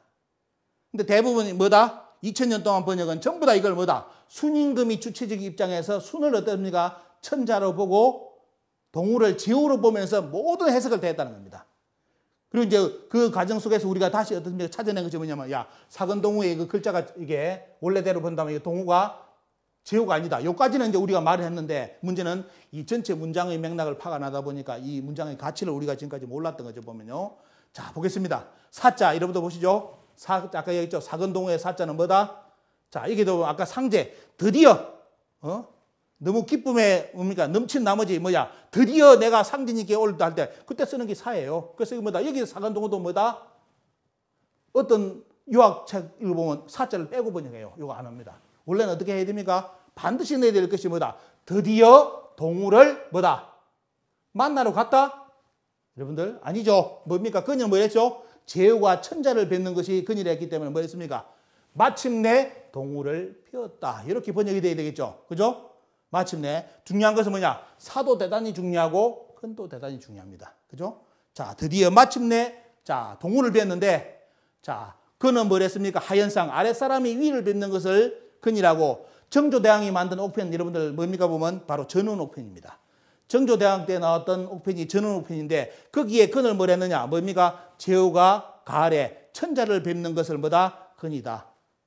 써놨죠 보면요. 자, 우리나라에 나온 옥편 중국문은 안 되더라도 우리나라 옥편에 정조대왕이 만든 전운옥편에 보면 뭐다? 이 근이라는 것은 제후가 천자를 뵙는 것을 근이라고 정확하게 정의를 해놨습니다. 자, 이렇게 해놨습니다. 그래서 사근동우는 말 그대로 어때요? 오늘 정확하게 어때요? 드디어 비었다. 누구를? 동우를 비었다. 순이 비었다는데 그동안 어떻게 했습니까? 순이 천자기 때문에 순이 뭐로 갔다? 동방에 말도 없는데 동방의 제후들 천자가 직접 몸을 이끌고 만나러 갔다. 이렇게 2000년간 번역을 해왔습니다. 후. 자, 후도 많이 말되죠. 다 2000년간 번역 뭐다? 후는 전부 다 제후로 다 번역했다. 왜? 순이 천자권을 받았다고 해석했기 때문에 어때요? 그러면 당연히 어떻습니까? 순이 천자면 상대방은 전부 다 제후가 돼야 되겠죠. 천자가 나올 수가 없잖아요. 그러다 보니까 동우를 100% 어떻게 2000년간 뭘로 번역했다? 전부 다 동방의 제후라고 번역했습니다. 동방의 제후. 자, 그런데 오늘 여러분들께 몇 가지 보여드리겠습니다. 서경 속에 과연 후가 우리가 말하는 지금 유학자들이 2000년 동안 번역한 제후로 돼 있느냐? 제가 이걸 보면서 느낀 것이 뭐냐? 야, 유학자들이 서경 똑바로 본 사람은 하나도 없구나. 왜? 서경 똑바로 봤다면 후가 절대로 이 후는 제후가 될 수 없다는 것을 서경 읽어보면 다 나와요. 근데 왜 2000년 동안 서경에 후가 제후가 아니라고 나와 있는데 왜 제후라고 2000년 동안 번역했냐 말이죠. 양심불량입니다. 보면. 자, 서경에 요리 나옵니다. 여러분들. 서경의 후는 뭐다? 천자를 호칭하는 용어로서 뭐냐? 선대 또 천자를 호칭할 때는 다 뭐라 부르느냐? 후라고 써놨습니다.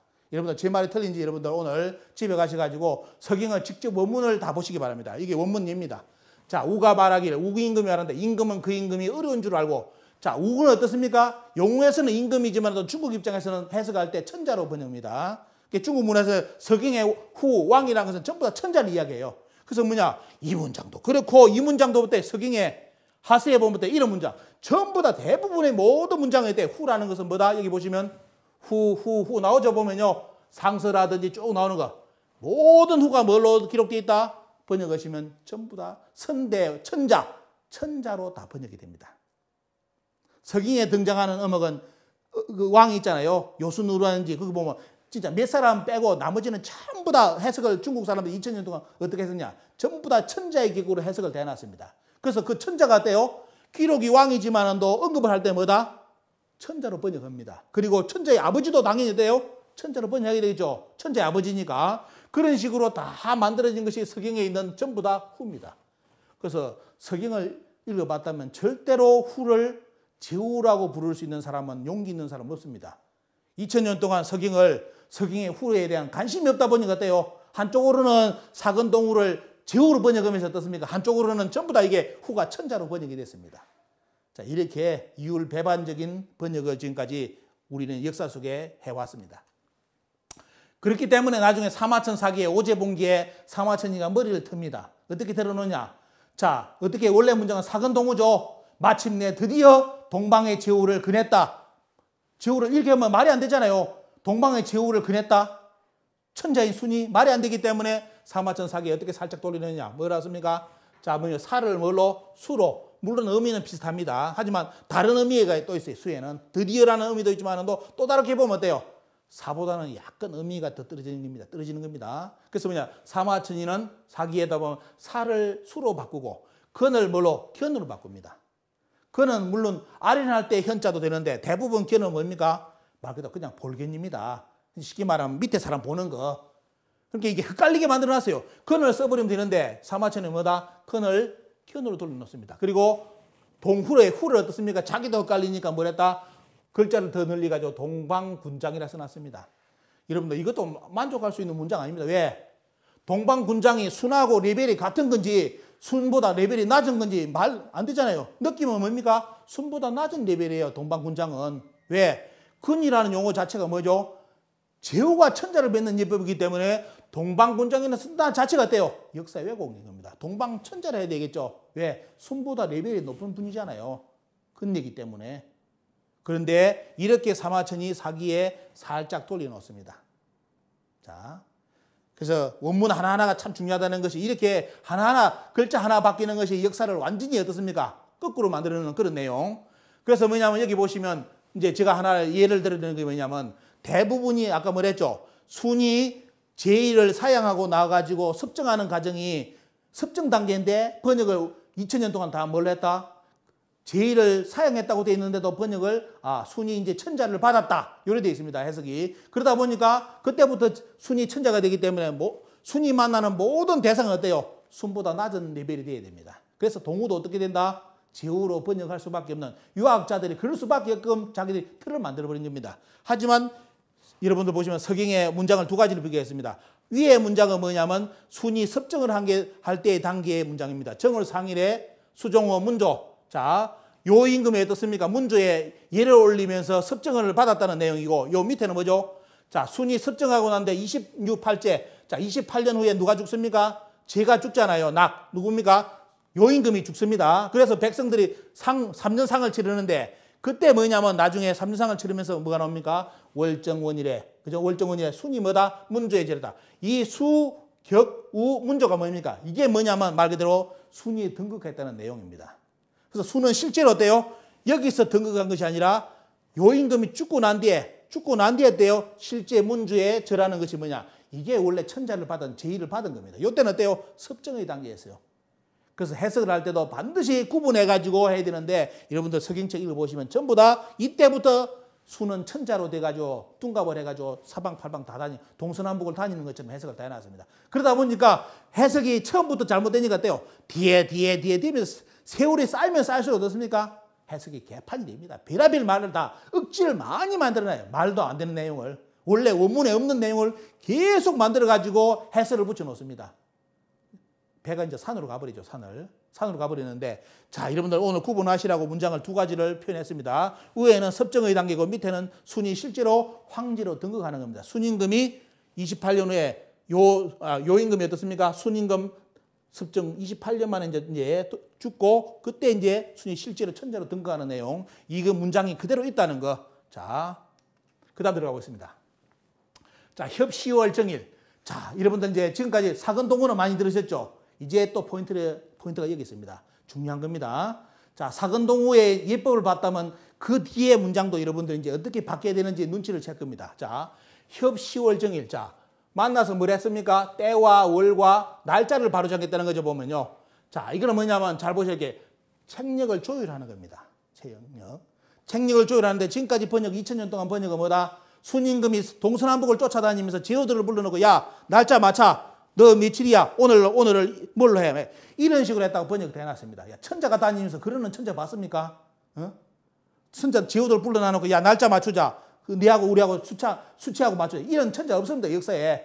우리나라 조선시대 보십시오.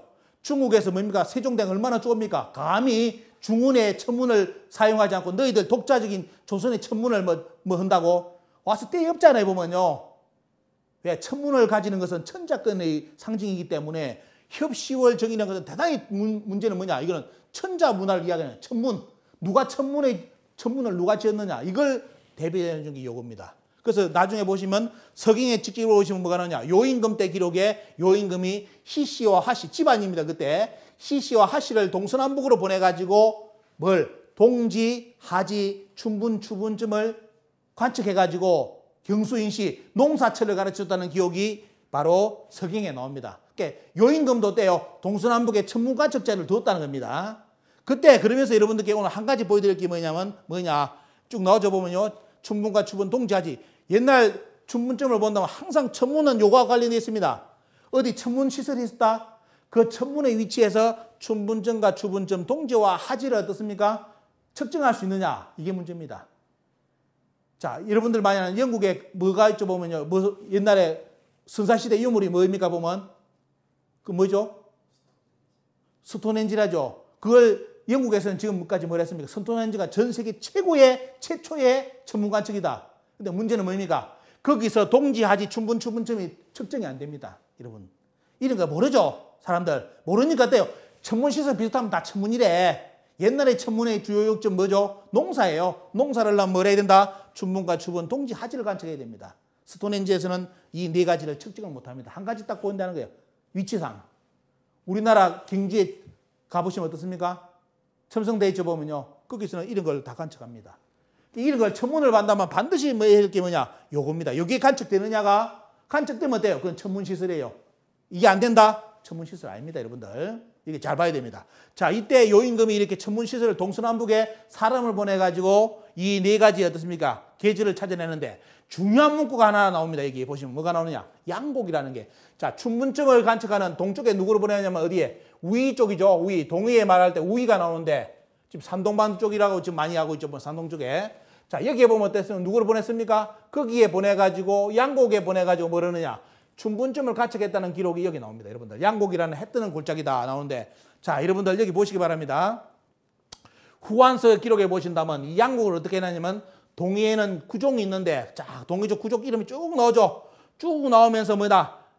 옛날 요임금 때 뭡니까? 자, 그 별 관측자를 이야기하는데 어디에 보냈다? 우위에 보냈는데 그 우위는 뭐다? 여러분들 우위의 양곡이다. 양곡은 뭐다? 여러분들 해가 돋는 곳이다. 이런 표현이 나오죠 보면요. 말 그대로 후한서는 뭐입니까? 요임금을 보낸 양곡은 뭐다? 어느 종족? 동이족이 있던 지역이라는 겁니다. 동이족에. 자, 참고하시고요. 또 하나가 뭐냐? 원사. 처음 들어보실 겁니다. 원사. 원사에 보면 뭐냐? 이 우위 양곡에 대해서 양곡을 어떻게 했냐면 자, 요순시대 때 양곡이죠. 우위가 있었던 그 양곡. 자, 그 지역은 뭐다? 당시에 뭐가 있었다? 여러분들.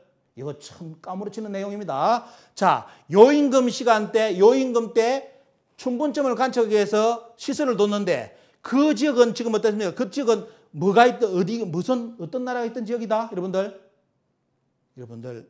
조선이 등장합니다. 이 조선은 요임금 때 조선이라면 무슨 조선입니까? 자, 당군 조선이 있었다는 기록이 원사에 나옵니다. 아마 처음 보시는 분 많을 겁니다. 원사에 어때요? 요임금 시간 때 위의 지역은 뭐다? 당시에 뭐다? 조선야다. 당군 조선의 땅이었다 이겁니다. 위의 기록 동이족의 땅이었다는 표현하고 여기는 어때요? 원사에서는 더 구체적으로 바로 당군 조선의 땅이었다라고 이렇게 표현해놨습니다. 그리고 이거는 이제 관측을 해야 될 부분이 있는데 약간 참고를 해야 될 부분이 뭐냐면 우공 어떻습니까? 우공에 관련된 뭡니까? 거기에 대한 기록 옛날 여러 가지 이제 우임금에 대한 기록이라는데 이게 쭉 나오는데 그쪽 기록 보시면 뭐가 나오냐면 이거는 제가 이제 특이해서 써놨어요. 보면 양곡의 위치를 요서 쪽으로 잡은 기록이 있습니다. 요서. 지금 양곡은 대부분 산동 쪽입니다.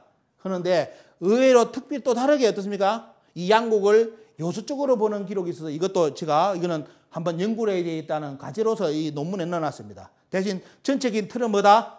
이 양곡은 대부분 산동 쪽, 산동방도 쪽인데 거기에 뭐다? 중요한 문구 오늘 원사에서 그 요순시대 때 그 땅은 누구의 땅이었다? 바로 조선, 단군 조선의 땅이었다. 여러분들 요임금 때 우리나라 역사가들이 요임금 때 우리나라 단군 조선 없었다고 우리나라 학자들이 가르치죠. 중국의 원서에서는 요임금 때 조선이 있다고 써놨습니다. 여러분들 누구 말을 믿을 겁니까? 오늘 한번 자료 보시고요. 자, 여기서 보시다 이제 책력에 대한 문제를 정리하겠습니다. 동우를 순의 제후로 규정한 중화사관에서는 책력의 기준이 동우라는 것은 용납되지 않기 때문에 어떻습니까? 자, 제후국에서 책력을 다르게 시행하거나 혹 같게 하지 않을 것을 걱정해서 순임금이 어떻습니까? 스트레스를 받아가지고 선지 사방팔방을 쫓아다니면서 맞췄다고 해석해놨습니다. 이런 천자 없습니다. 천자가 동서남북 쫓아다니면서 야, 네 내고 같아? 이런 천자 어디 있습니까? 세상에. 그죠? 말이 안 되잖아요. 말이 안 되니까 자기들이 이런 식으로 엉뚱한 해석을 붙여놨습니다. 그죠? 그 중요한 거 여러분들 여기 최근에 고고학 내용을 실어놨습니다. 요서 쪽에 고고학적 발굴로서 요순후 시기에 요서 지역의 국가 존재는 증명이 되었습니다. 그리고 천문관측 기구도 나왔습니다. 여러분들. 나왔고요. 자, 증명도 이런 복기대 교수의 논문에 나왔습니다. 나왔고, 자, 요임금 천문관측의 기준점인 동우의 책력을 살필 수 있는 연구가 될 것이다. 자, 고고학적인 성과로서는 단군 조선 시대 때 요순후 시기에 요서 지역에 국가가 있었고 천문관측이 있었다는 유적이 발굴됐는데 오늘 여러분들 보시는 건 어때요? 바로 기록상에 바로 순임금 때 동우를 만났는데 책력 이야기가 나온 겁니다. 그러면 여러분들 이제 정리해야 되겠죠? 자, 순이 동우를 배웠고 그 다음 뭐라는 거예요 보면 자, 책력을 맞추는데 동우가 순을 따라야 됩니까? 순이 동우를 따라야 됩니까? 여러분들. 동우가 누구였죠? 제후가 아니었죠? 왕천자였습니다. 그럼 순이 동방에 가서 누구를 만났어요? 동우를 만났는데 그 다음에 뭡니까? 여러분들 책력을 날짜를 맞추잖아요. 누구를 기준으로? 여러분들 누구를 기준으로 오늘 맞춘 겁니까? 바로 동우, 동방의 천자를 기준으로 순은 책력을 조율한 겁니다. 여러분들 이제 문장이 바로 잡힐 겁니다. 이런 거. 그래서 이게 보시면 그리고 그 다음 내용이 뭐냐면 동률 도량입니다. 자, 율을 갖게 하고 도량행을 갖게 했다는 것인데 동은 통일한다는 의미고요. 율은 법률 아니면 음률입니다. 음률이고 보면요. 도량행이라는 것은 자와 대와 저울 그림에 나오죠. 요거 모든 게 측정할 수 있는 이런 측정 기구를 어땠습니까? 서로 단위를 일치시키는 것이 동률 도량입니다. 그럼 뭡니까? 천자인 순이 동우를 불러놓고 야 우리하고 요거 맞추자. 이거 아니죠. 지금 어떻게 됩니까? 이제 해석이 바로 잡힌다면 누구를 만나서 동우를 뵙고 순이 동우가 쓰는 어떻습니까? 동률 도량행을 갖게끔 그와 같게끔 일치시키는 내용입니다. 자, 해석이 이제 2000년 만에 완전히 바뀌어버리죠. 순이 주인공이었다 어때요? 동우가 주인공이 되면서 문화의 주체가 바뀝니다. 자, 동률 도량행. 자, 천문도 어때요? 순의 천문이 아니라 지금 어때? 동방의 천문이 등장했습니다. 순도 중원도 누구를 따랐다? 바로 동방의 천문 책력을 따라서 조율했고 이제 율과 도량행까지도 돼요. 중원의 율과 도량행도 누구를 바로 동방의 동우를 기준으로 통일합니다. 자, 이 내용이 있고요. 여기까지 많이 이야기가 나옵니다. 그래 거기에 관련된 내용 여러분들 이제 육아사서에 보시면 많은 분들이 해석을 이렇게 해놨습니다. 글자를. 자, 거기에 보면 용어가 나오죠. 푼, 촌, 척, 장, 인, 약, 홉, 톨, 근, 균, 석, 냥 해가지고 여러분들 단위 측정하는 겁니다. 이게 율이라는 거예요. 12율이라는 거. 이런 식으로 하면서 뭐냐? 바로 중원과 바로 동우가 쓰는 그 지역에 어떻습니까? 율과 도량행을 통일시켰다 이겁니다. 자, 여러분들. 자, 이 기록을 여러분들 언급드리고요. 그 다음 넘어가겠습니다. 수오례. 자, 오례를 닦은데 유학자들 번역 보시죠. 자기들도 환장합니다. 왜? 이제 말이 자꾸 이상해지잖아요. 보면요. 왜? 천자가 제후를 만나갔는데 닦을 숫자가 나와. 닦을 숫자. 아니, 동우가 닦아야 되는데 수오례하면 어때요? 분위기 자체가 어느 자체가 어때요? 누가 닦았다는 의미예요. 순이 닦았다는 의미거든. 근데 감히 천자가 어때요? 거기 가서 동우 제후를 만나가지고 오례를 닦았다고 번역 못하잖아요. 2000년 동안. 그래서 번역이 개판이 된 겁니다. 번역이. 자, 보시면 주례에 보시면 오례는 뭐죠? 아까 이야기했죠. 길래 뭐 가래 쭉 나오죠. 굴레 흉내까지 오례가 나오고 있고. 자, 고대 봉건 제도의 기본 틀이다 이래놨죠. 보면요. 그래서 오늘 여러분들 보신다면 수오례. 자, 순이 동우를 뵙고 오례를 닦는데, 자, 여기서 여러분들 아까 이야기는 이제 이 맥의 도, 맹자가 말하지 않습니까? 공자의 도는 맥의 도, 자만의 도라고 했는데 요 구절을 기억하시기 바랍니다. 공자가 예학의 선지는 야인이라 했는데 이제 왜 이 구절을 가본다면 어때요? 순이 실제로 올해의 주인공이 아니라 올해의 주인공은 동우였습니다. 자, 그 문장을 본다면 어때요? 예학의 선진이 왜 중은이 아니라 야인이라고 공자가 이야기했고 자기는 야인의 문화를 따른다고 이렇게 기록하는 이유가 뭐냐? 여러분들 문화 근거론적으로 본다면 어때요? 답이 그대로 나올 겁니다. 이걸 유학자들이 모르기 때문에 이 선진이 그 선진이 아니라 선배다 별의별 용어를 붙여갔대요. 오역을 다 해놨습니다. 오역을. 오늘 그렇게 할 필요 없이 오늘 이제 여러분들 이 짧은 문장 속에서도요. 왜 공자의 선진, 예학의 선진이 야인지 이런 부분이 오늘 다 정리가 됐습니다. 자, 그 다음에 나온 게 뭐냐? 오옥삼백이생일사지입니다. 이것도 해석하니까 자, 몇 년 고민하면서 이거 이제 문장을 적어보니까 다 배꼽 잡아요. 왜? 너무너무 우습게 해놨습니다. 여러분들 번역한 거 나중에 책 보십시오. 서경에. 자, 여기 보시면 어때요? 5옥과 300은 뭐죠? 여러분들 아시면 5가지 옥, 뭡니까? 공무백자남입니다. 이거는 비단이고요. 그 다음에 뭐요? 살아있는 2가지 동물, 죽은 동물 하나. 이것이 지, 패백이다. 근데 중요한 건 뭡니까? 패백은 여러분들 어떻게 항상 예를 생각할 때 누굽니까? 내가 어디를 찾아갔을 때 올려드리는 게 패백이죠. 그죠? 그런데 2000년 동안 해석을 어떻게 해놨냐? 천자인 순임금이 제후인 동우를 불어나고 때요. 야, 너 내 만날 때 5억 300이생 일사를 나한테 패백으로 바치라. 이런 식으로 했다고 번역해놨습니다. 여러분들. 그렇게 자상한 천자입니다. 순이. 이렇게 2000년 동안 순을 그런 천자로 만들어놨습니다. 하지만 여러분들 딱 보니까 뭔 생각이 나요? 5억과 300과 이상과 일사는 뭐다? 순이 동우께 올린 패백이에요. 그죠? 이렇게 하면 딱 게임 끝나는데 순이 뭐다? 동우를 만나가지고 이런 식으로 앞으로 너는 나한테 패백을 바치라. 이런 식으로 했다고 이렇게 번역해놨습니다. 2000년 동안. 자, 그러니까 동우가 어때요? 안 드러나는 거죠. 자, 얘기에서 뭐랬죠? 제후는 규옥을 가진댔죠. 5억을 가진다는 거데 결국은 뭐냐? 이 문장. 제후는 규옥을 가지고 천자를 뵙는다고 딱 명시해놨기 때문에 5억을 가지고 왔다는 자체는 뭡니까? 여러분들 어떻게 됩니까? 보면 순이 동우께 올린 겁니다. 이게 써놨잖아요. 보면 이게 얘기에 규는 누가 짓는 거다? 제후가 잡는 것이 규옥이라 했잖아요. 어떻게 천자가 집어? 순이 제후니까 떼요. 5억을 들고 누구한테 갖다? 동우께 올려드린 겁니다. 한쪽으로는 얘기에 써놔놓고 번역은 거꾸로 해놔놓고 이게 2000년 동안입니다. 2000년 동안. 말하고 행동 다 다르게 만들어놔놓고 그 다음에 어때요? 서전은혜에 보시면 새2월에 동순수하사 그 다음 대종하시면 시하시면 망주로 산천하시고 그때 쭉 해가지고 뭐냐 어떻게 해놨냐 하시고 사건동우 하시니 5억과 300과 이생과 일사를 지르라 해가지고 어때요? 쭉 해가지고 이야기가 쭉 나오는데 자 어떻게 해놨냐 이 문장을 이제 아까 말했으면 이게 착간이라 했죠. 문장을 위로 올린다 했는데 자 학자들이 이렇게 해놨습니다. 그동안 유학자들이 번역하다 보니까 뭐냐 5억과 300과 이생과 일사는 뭐냐 어업자는 그릇 뭐다 그릇 수 오래의 아래에 있으니 이거 다 바꿔야 된다 해가지고 그래서 아까 말씀드린 점 착간에 의해서 이 5억과 300은 뭐다 사건홍우 뒤로 바로 가야 됩니다. 왜? 순이 동우를 비하면서 이것을 패백으로 올렸다. 이래야 문장이 되잖아요. 근데 이걸 저 뒤에 빼다 보니까 뭔 말인지를 2000년 동안 못했다는 겁니다. 그래서 유학자들이 그동안 수천 주간 내려오면서 어떻습니까? 이 문장 위치를 바꾼 것이 이겁니다. 착간이 돼가지고 어때요? 다시 바로 이렇게 이제 접는 것이 바로 저 위쪽으로 올리는 내용이 바로 그 내용입니다. 자, 언급된 거 말씀드리고요. 원래 원문을 여러분께 하나하나 보여드리기 때문에 오늘 하나 다 드립니다. 이게 여러분들 바로 규옥입니다. 여러분들 5억을 지었다죠. 다시 문장 보겠습니다. 자, 순이 뭐다? 순이 동우를 배울 때 5억과 300과 이생과 일사 이걸 그럼 뭐냐? 5억과 300 이생 일사를 순이 혼자 들고 갔다. 여러분들 이거 나중에 이제 이거 알아야만 한 단어의 가치가 확 드러납니다. 여러분들 이거 한 단어 아니 자세히 안 본 분들은 가치를 몰라요. 자 5억과 300과 이생과 일사를 보다 순이 혼자 끙끙 기면서 옥도 지고 어때요? 짐승도 들고 이래가면서 뭡니까 보면 누구를 만나? 동우를 봤다? 아니죠. 5억과 300과 짐승 2마리 죽은 짐승 하나를 패백으로 올리려면 어때요? 순 혼자가 아니라 누구요 보면요.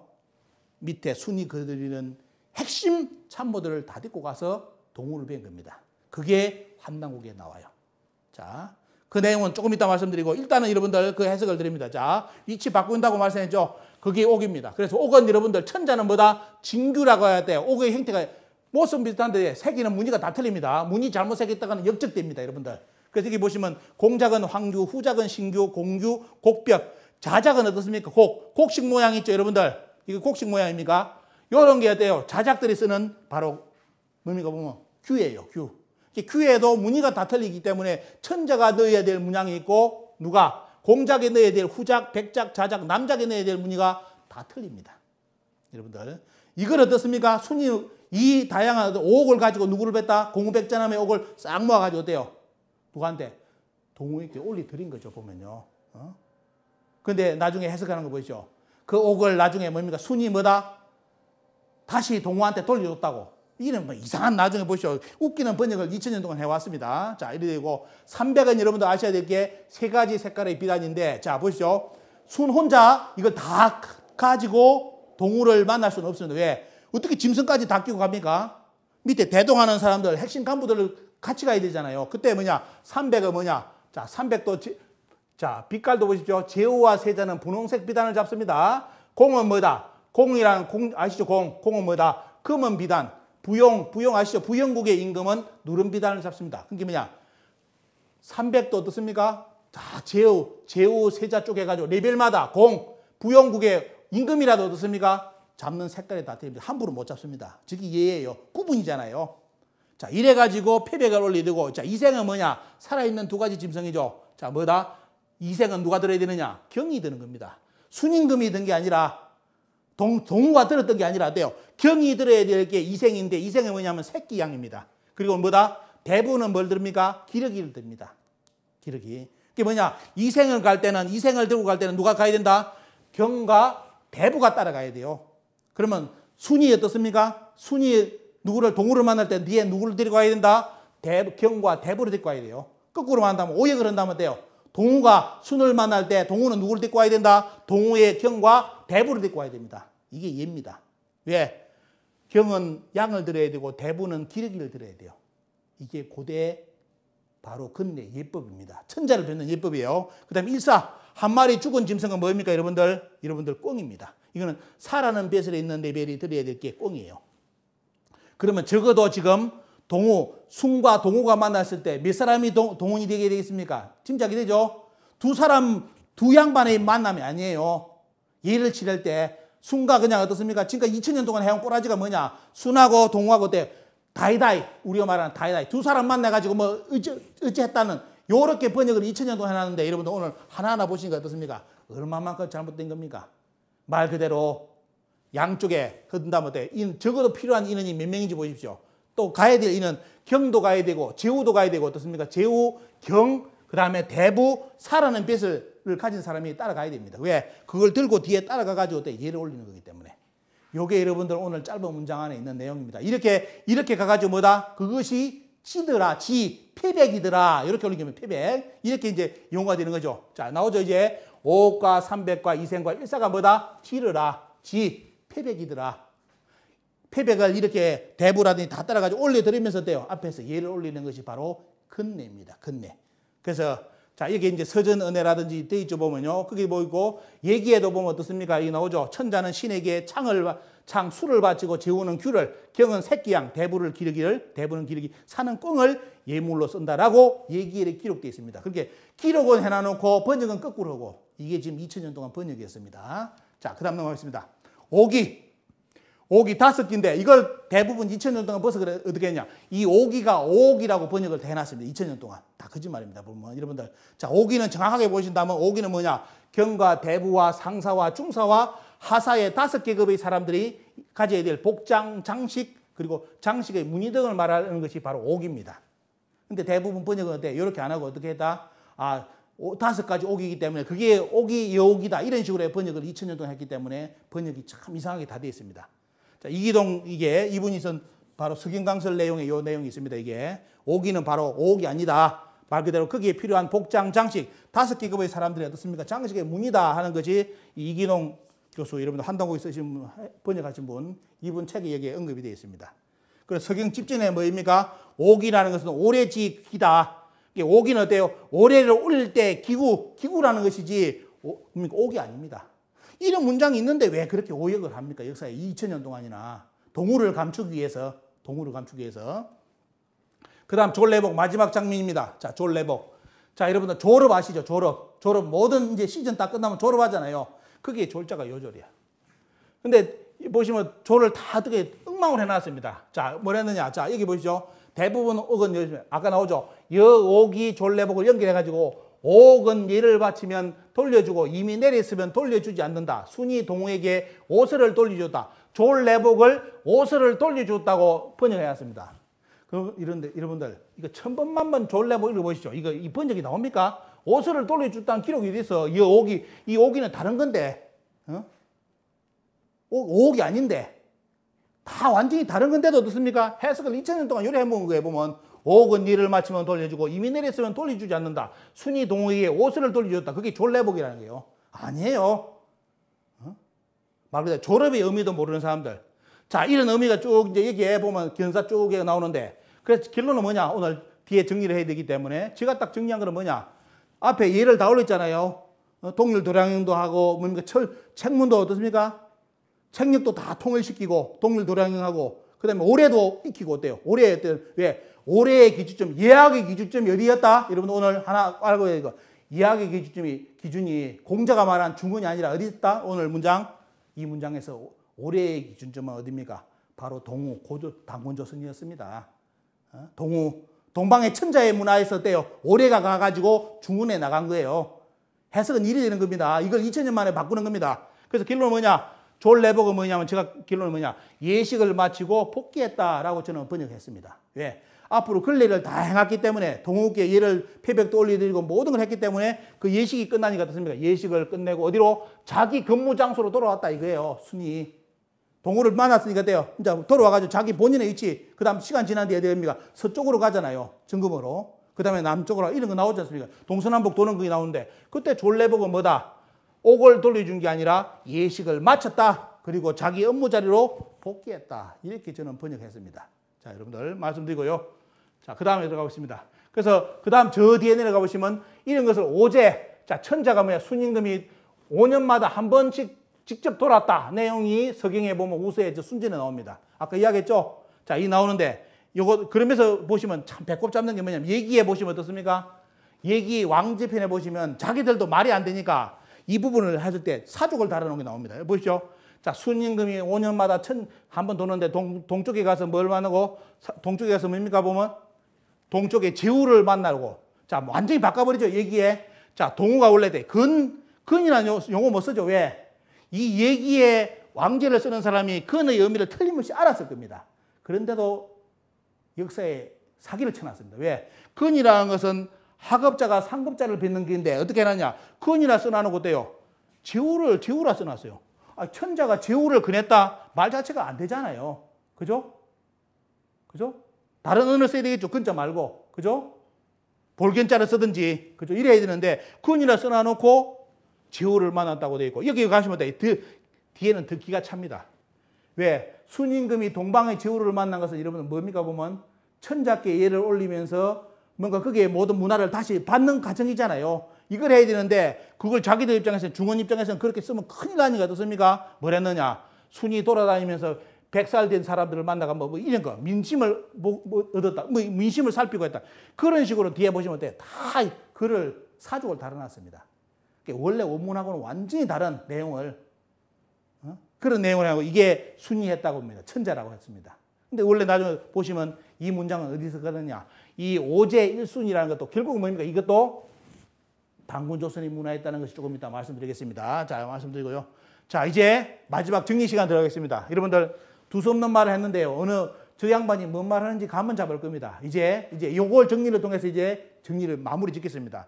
자, 2000년 만에 서경순전의 본의를 바로잡는 신주를 하는데 보면요. 다 사근동우에서만 머문 것이 아니라 이 문장 앞뒤 문장 전체를 이제 바로잡습니다. 어떻게? 자, 순이 와서 태산의 천재를 보시고 어떻습니까? 그 다음에 나오는 것이 사근동우. 자, 이거는 착근을 잡은 게 아닙니다. 그대로 문장이 틀어진 상태로 가지고 그대로 이제 하는 겁니다. 보면. 자, 나오는데 어떻게 하느냐? 자, 보시기 바랍니다. 자, 착근을 그대로 둔 상태에서 바로잡지 않고 마침내 동우를 뵙고 아까 동우는 어떻습니까? 정확하게 말한다면 동방의 천자, 왕으로 표현해 줘야 되겠죠. 하지만 원문을 그대로 살려가지고 뒀습니다. 대신 높임말을 씁니다. 마침내 동우를 베었고 시와 월과 일을 맞추었다. 그리고 율과 도량행을 통일했다. 누구를 기준으로? 동우를 기준으로. 그리고 올해를 익히셨는데 이거 순을 천자를 했기 때문에 용어를 또 이렇게 이상하게 쓸 수밖에 없습니다. 올해를 순이 익히셨으며 왜? 중국 입장에서는 이렇게 번역해야 됩니다. 왜? 중국 입장에서는 순이 천자잖아요. 그렇기 때문에 번역도 올해예요. 올해를 익히셨으며 5가지 옷과 3가지 비단, 2가지 산짐승, 1가지 죽은 짐승을 패백으로 동우께 올려드렸다. 그리고 뭡니까 보면 오기로 올해를 익히고 예식을 마치고 돌아오셨다. 제가 이렇게 이번에 이 문장을 정리를 했습니다. 그런애를 가지고 2000년 동안 했던 완전히 어떻습니까? 거꾸로 된 번역. 이런 것이 아니라 원래 원문대로 근래의 이해를 가지고 본다면 이것이 원래의 서경의 우서 순진의 어떻습니까? 바로 순과 동우의 만남, 바로 순이 동우를 벗는 예법, 그때의 문화를 여기서 우리는 알다시피 뭐죠? 천문의 책력의 기원이 어디냐? 도량형의 기원이 어디냐? 음율, 그러니까 율려 문화하고 도량형의 기원이 어디냐? 그다음에 어때요? 그다음 오래라든지 옥 이런 거, 이 문화의 근원도 어디냐? 그다음 오기, 이 문화의 모든 근원이 여러분들 오늘 이 시간 통해서 어디로 잡힙니까? 바로 중원이 아니라 당군조선, 말 그대로 동우의 문화로, 동우의 문화가 이 기준점이라는 것으로 해석은 이제 기결이 됩니다. 자, 착근을 바로 잡아가 해볼까요? 이제 뭘? 5과 2생 300과 이걸 거꾸로 여기 있는 걸 요리 올립니다. 올려가지고 이제 문장을 해보겠습니다. 자, 진짜 몇 문장이 나옵니다. 이거 아마 유학자들 이거 알았던 사람도 있을 겁니다. 하지만 2000년 동안 중화주의를 만들어놨기 때문에 절대로 번역을 못하겠죠. 하지만 오늘 여러분들 마지막으로 이제 문장을 번역한 거 어떻습니까? 이렇게 멋진 문장이 없습니다. 왜? 그냥 다 맞아떨어져요. 말을 끼워 넣을 필요도 없고 그대로 다 나옵니다. 자, 해보겠습니다. 마지막에. 자, 사근동우. 자, 마침내 동방의 천자를, 동우를 뵙고 5가지 옷과 3가지 비단, 2가지 산짐승, 1가지 죽은, 아까 이제 말씀드렸죠? 비단이고 뭔지 다 알고, 죽은 짐승을 다 동우께 패백으로 올려드렸다. 그 다음에 왜요? 시와 월과 일을 동우를 기준으로 조율하고 율과 도량행을 통일하였다. 통일하셨다. 누구를 기준으로? 동우를 기준으로. 그리고 오기로서 5가지 예약의 시초는 오늘 여러분도 아시다시피 동우, 동방조선이 예약의 시초입니다. 오기로서 5가지 예를 순히 익히고 근래를 다 마치고 의식을 마치고 졸내복 본래대로 돌아오셨다. 제가 이제 이번에 논문 발표한 내용입니다. 2000년 만에 번역을 이렇게 다시 새롭게 줄을 달았습니다. 자, 여러분들 어떻게 생각하실지 모르겠습니다. 자, 문장 다시 다른 데 보겠습니다. 자, 여기에 관련된 문장이 여러분들 이제 환당옥이 어디에 나오느냐? 여러분들 사망강경 봉기에 나옵니다. 자, 그때 홍수에 대한 기록이 나오죠. 홍수에 대한 기록이 나오고 그때 당군께서 누구를 보냈다? 자, 태자 부르를 보냈는데 부르를 보내갈 때 도산에 어떻습니까? 해의를 소집시킵니다. 그때 뭐냐? 수는 누구를 보냈다? 사공우를 보냈다. 물 책임자. 근래 물을 다스리는 책임자가 바로 우였어요. 순의 쉽게 말하면 신하였죠. 순이 사공우를 보내가지고 오행치수법을 받아가지고 성공을 했다. 물을 다스렸다는 거죠. 그래서 나중에 어떻게 됩니까? 그 민심을 얻어가서 바로 어떻습니까? 우가 순을 치고 자기 아버지를 죽인 순임금, 원수 순임금을 죽이고 어떻습니까? 하나를 근거하는 배경이 만들어집니다. 그때 어디입니까? 자, 어디에? 낭야에 어떻습니까? 낭야에 감무소를 설치했다.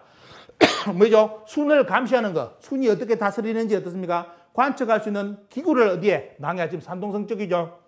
거기에 해가지고 정치라든지 이런 걸 다 의결권을 어떻습니까? 결정하게 만들었는데 그때 뭡니까 보면 말하는 뭐갑니까? 그때 서경이 말하는 어떻습니까? 순임금이 동순만지를 사근동우를 했다는 것이 바로 요거다. 서경의 사근동우의 비밀이 뭐다? 요 기록의 비밀이라는 거. 자, 당군께서 직접 천자가 어떻습니까? 진안에서 직접 가셔야 되는데 중원까지는 저 밑에 도산까지는 먼 거리죠. 그래서 누구를 보냅니까? 태자 부르를 보냈는데 근데 이쪽 길까지는 아직까지 어때요? 감이 안 와요. 왜? 과연 여기에 동우는 당군께서 직접 오신 걸까? 아니면 어떻습니까?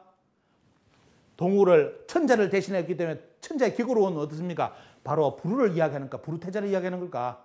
근데 순이 올린 건 예는 어떻습니까? 천자에 대한 예거든요. 천자. 왜? 근대이기 때문에 순이 어떻습니까? 동우가 부르태자든지 당군이든지 어떻습니까? 올린 예법은 천자에 대한 예법입니다. 천자에 대한 예법. 왜? 그 예법이 중원에 계속 내려가기 때문에 천자를 중원 역사에서 천자를 배울 때 그렇게 와서 배웠어요. 중원 역사에서 어디가 롤모델? 고조선 문화가 롤모델이 돼가지고 당군조선 문화가.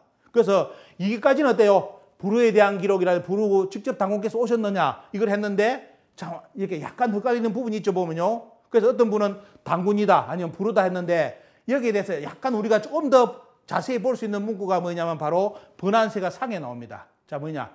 갑술이죠 보면요. 갑술 당기 67년 BC 2267년에 자 부르가 나오는데 부르가 명을 받고 특사로 도산에 갈 때 도중에 어디에? 낭야. 여기에 가모수 설치해줘 보면요. 가모수를 들러 반달 동안 머물르면서 백성들의 사정을 묻고 들었다. 이때 순이 어디로 갔다? 자 여러분들 사학을 거느리고 취수에 대한 모든 일을 보고하였다는 기록이 나오죠. 그래서 뭐냐? 사학이라는 것은 아까 말합니까 보면 사학은 산을 말하는 거 아닙니다. 이때 이 사학은 벼슬입니다. 말 그대로 직접 어때? 순 밑에 레벨 중에 최고의 레벨들입니다. 그 레벨들. 그 사람들을 거느리고 직접 어때요? 누구한테 보고를 했다?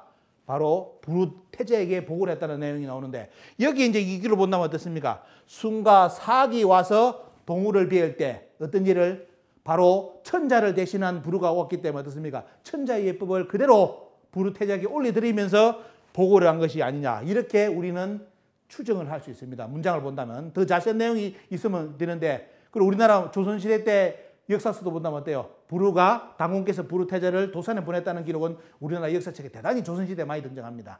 근데 그 실체에 대한 이야기가 이렇게 환당오기는 어떻습니까? 번안세가하고 사만강경 동기에 나와 있습니다. 그래서 여러분들 이 두 가지 문장을 가지시고 어떻습니까? 앞 문장 사근동우의 패백을 올리는 내용이라든지 보신다면 자, 저 직접 당군께서 오셨다면 좋죠 보면요. 아니라면 어떻습니까? 당군 천자를 대신한 부르 태자가 와서 직접 천자의 예법을 누구한테 받았다? 순에게 받고 어떻습니까? 한 이 내용이 바로 지금 말하는 서경의 사근동우다.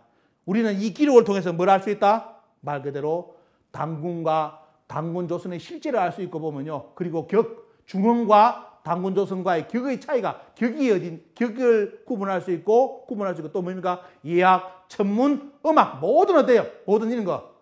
이런 모든 시초 문화가 어디를 기준으로 당시에 이루어졌는지를 오늘 여러분들 보시는 이 문구 속에서 확인하실 수 있습니다. 그때 이제 여러분들 환단목이 붙었을 때 이 기록이 여기 나와줘 보면요. 그때 이제 직접 번안의 당군께서 부르 태자를 시켜서 어떻습니까? 낭야에서 도산으로. 이때 뭐냐? 낭야에서 부르가 누구를 만납니까? 순이 자기들 최고의 레벨들 어떻습니까? 즉 사학을 데리고 와서 여기서 예를 올리는 내용. 여기서 예를 올렸다는 겁니다. 예를 받고 나중에 부르는 부르 태자는 도산으로 가서 여기서 오행치수법을 전수하면서 누가? 바로 우가 직접 부르 태자로부터 어떻습니까? 당군께서 내려줬던 어떻습니까? 오행치수법을 받으면서 물을 9년 홍수를 마무리 짓고 인권을 얻으면서 이제 하나를 금고하는 배경이 여기서 만들어집니다. 자, 여기 나오죠. 이 기록은 여러분들 환단고기 푸코스트 꼭 참고하셔가지고 이쪽 기록을 한번 보시고요. 그런 기록이 서경 혼병편에 어떻습니까? 돌려쳐가지고 바로 직접적으로 이야기를 하죠. 그 내용을 살짝 돌려서 언급한 부분이 바로 서경 혼병편에 이렇게 나옵니다. 기자가 뭡니까 보면 기자가 자기를 살려준 무왕한테 와서 감사를 어떻습니까? 인사를 드리면서 무왕이 이야기 오행에 대해서 홍범에 대한 이야기를 해주니까 이 이야기를 합니다. 제가 듣건데 옛날에 고는 바로 우의 아버지입니다. 순이 홍수를 다스리지 못했다 가지고 저 말 그대로 어떻습니까? 자, 오지에 보내가지고 죽입니다. 보면 자 곤이 홍수를 막으면서 오행의 질서를 어지럽히자 천재께서 이에 진노하시어 홍범구주를 주지 않으셨으니 되는데 대부분 유학자들 사설을 전부 다 번역하다 보면 천재는 누구다? 여기서 하느님으로 다 번역해놨죠. 하느님이 뭐다? 안 줬다. 이리 나옵니다. 하지만 여러분들 문장을 잘 읽어보시면 자 치국의 상도가 이 때문에 무너졌습니다. 고는 기한 가서 죽었으며 우가 부친의 사업을 기성하고 진행시켰습니다. 천재께서는 이에 우에게 홍범구주를 내려주셨는데 치국의 상도가 이로 말미암아 정해지게 됐습니다. 자 이제 이 구절하고 어때요? 오늘 여러분들 사근동우 속에 숨겨졌던 그 역사의 이야기를 본다면 이 실제 내용이 뭔지를 알겠죠. 여기서 천재는 누굽니까? 보면 바로 당군성녀님입니다. 그죠? 당군성녀님께서 바로 부르태자를 시켜서 우에게 홍범구주를 전수하는 과정을 서경의 홍범병에서는 살짝 돌려서 이 천재가 하느님인지 당군성녀님인지 당군 우리 할아버지인지 누군지를 모르게 살짝 돌려놨습니다. 하지만 오늘 여러분들 이 문장 사근동우 문화 속에서 여러분들 이제 앞뒤 문장을 다 구분한다면 실제 이야기가 뭔지를 명확하게 여러분들 볼 수 있는 안목이 열려 있을 겁니다. 자, 이제 정리를 해드리겠습니다. 자, 보신다면, 자, 서경우서 순전 오늘 빈리로서 오늘, 자, 2000년 만에 해석을 전체 문장을 해봤습니다. 했는데, 자, 이것은 뭐냐? 순이 동욱에 올린 이는 고대 천자에 대한 근래의 원형이다. 근래. 지금은 없죠. 하지만 기록이 되어 있기 때문에 어떻습니까? 이거는 고대 천자, 그때 당시 당군조선 시대 때 순이 어떻습니까? 올린 근래. 제후가 천자에 올리는 원형이 저런 모습이었다는 걸 오늘 여러분들은 확인하셨을 거예요.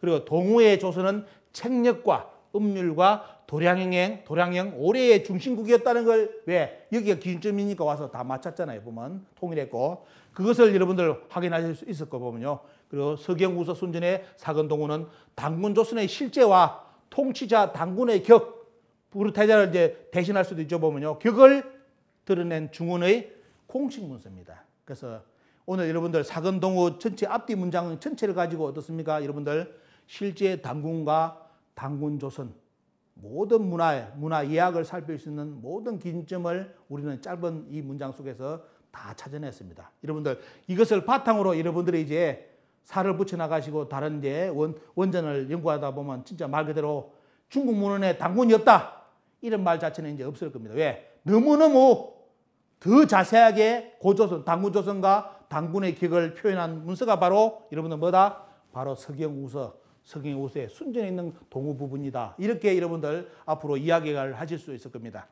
그래서 해석 전체가 여러분들께 말씀드린 거, 이 사건동우에서 머무는 것이 아니라 사건동우의 전후 모든 문장이 뭐냐면 바로 전체가 근래였다.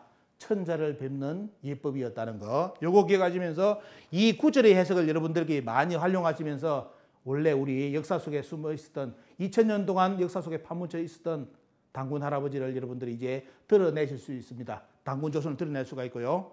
그래서 여러분들 이 정도까지 이제 준비를 했는데요. 아마 이제 뭐 논문의 내용을 그 3분의 1 정도 언급했고 갔기 때문에 말이 또 빨랐고 또 뭐 이렇게 생략할 부분 많이 생략했습니다. 하지만 전체적인 여러분들 맥락을 잡아 나가신다면 이 문장 자체가 얼마만큼 우리에게 소중한지, 그죠? 사건동우, 옥, 삼백, 이생, 일사지, 그다음 협시월, 정일, 그다음에 또요. 그다음 동률, 도량형, 수월의 오기. 이 졸래법까지 돼. 이 문장 전체가 뭐냐? 동방 문화의 근원자리, 천자자리, 모든 어때 문화의 근원. 이걸 눈으로 확인할 수 있고 인식할 수 있는 가장 소중한 문장으로서까지 지금까지 우리에게 이렇게 전수되었다는 것이, 내려왔다는 것이 좀 감사하다는 그런 생각이 듭니다. 오늘 이 강의를 통해서 여러분들 이제 서경순진에 대한 사건동우에 대한 이런 내용을 여러분들께 많이 알려야 됩니다. 알려가지고 이 문장이 얼마만큼 우리에게 소중하고 당군조선과 역사를 드러낼 수 있는 문장이 되는지 여러분들이 많이 인식을 해주시고 많이 알려주시기를 부탁을 드립니다. 오늘 전체 뭐 짧은 시간이지만도 이렇게 전해드린 게 참 저한테는 참 많이 오랫동안 고민한 내용을 여러분들께 그래도 시원하게 말씀을 드렸다는 것이 참 저에게는 또 감사한 내용이고요. 오늘 모교 라이브 강좌는 오늘 여기서 원전 강독, 성에 관한 내용은 여기서 마치겠습니다. 경청해 주신 분들 감사드립니다.